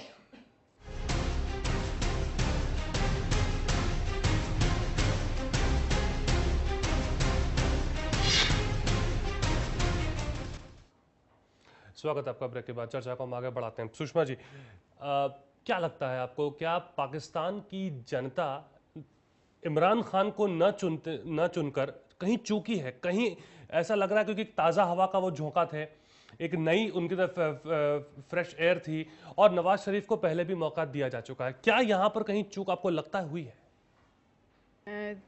हम जो कल से इमरान खान साहब की बात कर रहे थे और उसमें मैंने एक बार कही थी कि उन्होंने फैज़ को बहुत कोट किया अपने इलेक्शन कैंपेन में जी। और फैज़ को क्रांतिकारी पोएट हम मानते हैं, जो ये सपना दिखाते हैं कि एक ऐसा समाज बनाएंगे जहाँ हुकूमत जो होगी वो जनता के लिए होगी और एक लोकतांत्रिक सिस्टम भी आएगा उससे। तो वहाँ ज़रूर ये आपकी बात मुझे सही लगती है। उस दृष्टि से देखें तो पाकिस्तान की जनता चुकी है कि एक सच में ताज़ा हवा का झोंका आया था जिसको वो यूज़ कर सकते थे। लेकिन जो बात हम बार बार कह रहे हैं कि उस राजनीतिक दल में इमरान खान के बाद किसी दूसरे नाम की कहीं कोई जिक्र नहीं आता है। सरकार जो होती है वो एक व्यक्ति से नहीं चलती या राजनीतिक दल भी किसी एक व्यक्ति से नहीं चलता, उसके लिए एक संगठन चाहिए होता है और लोगों तक पहुंचने की बहुत सारे जरिए चाहिए होते हैं, चैनल्स जिनको हम कहते हैं वो चाहिए होते हैं। शायद अभी इमरान खान साहब वो नहीं बना पाए। ताज़ा हवा ज़रूर लाए लेकिन उस हवा को लोगों तक पहुंचाने के लिए इंटरनेशनल लेवल पे एक एक्सेप्टेबिलिटी जो होती है, अगर हम बात करें, चूंकि बहुत बड़े क्रिकेटर रहे हैं, पाकिस्तान को वर्ल्ड कप भी जिताया है, तो एक इंटरनेशनल आइकॉन तो है ही, तो उसका भी फायदा कहीं ना कहीं मिल सकता था पाकिस्तान को। नहीं, मुझे लगता है ये जो आइकॉन होना अपने आप में और खेल के परिदृश्य में एक आइकॉन होना और सियासत का आइकॉन होना ये दो अलग बातें हैं। आपने भारत में भी देखा होगा, ये राजनीतिक संस्कृति अलग होती है। बहुत अच्छे एक्टर्स आते हैं लेकिन उत्तर भारत में आपने देखा होगा कभी भी वो बहुत बड़े राजनीतिज्ञ नहीं बन पाए। दक्षिण भारत में उन्होंने सियासत हासिल की और उसके बल पर शासन भी किया। अभी पाकिस्तान में क्रिकेटर सच में सियासत पर कब्जा करके और उसका प्रयोग भी कर सकते हैं कि नहीं, ये देखना बाकी है। ये मौका दे सकती थी पाकिस्तान की जनता उनको। मनन जी, अंत में हमने बात कर लेते हैं एक बार जरदारी की भी, बीपीपी की भी हम बात कर लेते हैं। क्या लगता है ये भ्रष्टाचार की बातें हम भारत में भी करते हैं, मुद्दे कमोबेश दोनों देश के कुछ ज्यादा अलग नहीं है, भ्रष्टाचार वहां भी बड़े पैमाने पर है। क्या आपको लगता है पीपीपी को हटाकर या जरदारी को दरकिनार हाशिए पर रखकर जनता ने भ्रष्टाचार के खिलाफ पाकिस्तान के अवाम ने एक मैसेज दिया है? जी, मुझे बिल्कुल लगता है कि करप्शन और भ्रष्टाचार के खिलाफ एक पिन पॉइंटेड मेंशन है और लोगों के अंदर एक तरीके का एंगर था, लोगों के अंदर एक तरीके का फ्रस्ट्रेशन था, जिसको लोगों ने पीपीपी के एंटी इनकमेंसी वोट के जरिए इसको सामने रिफ्लेक्ट किया है। और अगर हम पाकिस्तानी मीडिया रिपोर्ट्स की बात करें और इंडियन मीडिया रिपोर्ट्स में उनके आंकलन की बात करेंगे तो हम पाएंगे कि आसिफ अली जी को मिस्टर 10% का नाम दिया गया। सुषमा जी बिल्कुल संक्षेप में क्या लगता है मैं आपको? इतना कहूंगी, देखिए अगर आप पार्टियों के नाम की तरफ भी देखेंगे तो अभी पाकिस्तान मुस्लिम लीग से आगे पाकिस्तान नहीं गया है, अभी वो इंसाफ की तरफ नहीं देख रहा है और इसलिए ये एक संकेत भी है कि वहाँ की सियासत बदली हुई दिख रही है लेकिन पूरी तरह से बदली नहीं है, क्योंकि नवाज शरीफ साहब के जो संबंध बाकी ताकतों के साथ भी हैं और विश्व की ताकतों के साथ भी हैं वो इमरान खान साहब से अलग है और पाकिस्तान की जनता ने कहीं उसको तरजीह दी है। तरजीह तो यहाँ पर दी है, पर ये जो तरजीह दी गई है ये तरजीह कितनी काम आती है आने वाले वक्त के अंदर, कितने डिसाइसिव कितने निर्णायक साबित होते हैं पाकिस्तान के लिए नवाज शरीफ, ये देखने वाली बात होगी। और भारत के साथ जो उनके रिश्ते हैं उसको लेकर के वो आगे कितने ज़मीनी तौर पर धरातल के ऊपर कितना काम वो कर पाते हैं, ये भी एक बड़ा सवाल बना हुआ है। बहुत बहुत शुक्रिया हमारे साथ हमारे मेहमानों का जुड़ने के लिए। मनन द्विवेदी जी हमारे साथ जुड़े और प्रोफेसर सुषमा यादव, आपका बहुत बहुत शुक्रिया इस चर्चा में हमारे साथ हिस्सा बनने के लिए। तो बहरहाल जो रुझान आ रहे हैं उससे लगातार यही लग रहा है कि नवाज शरीफ आगे बढ़ते जा रहे हैं और उनकी सरकार कहीं ना कहीं काबिज होती नजर आ रही है। पर वही सवाल है जो सवाल पाक की आवाम पूछती आ रही है कि वो सुबह कभी तो आएगी, पर अब वो सुबह कब आती है, कैसे आती है और क्या रंग लेकर के आती है, ये एक बड़ा सवाल है। इस पेशकश में इतना ही, नमस्कार।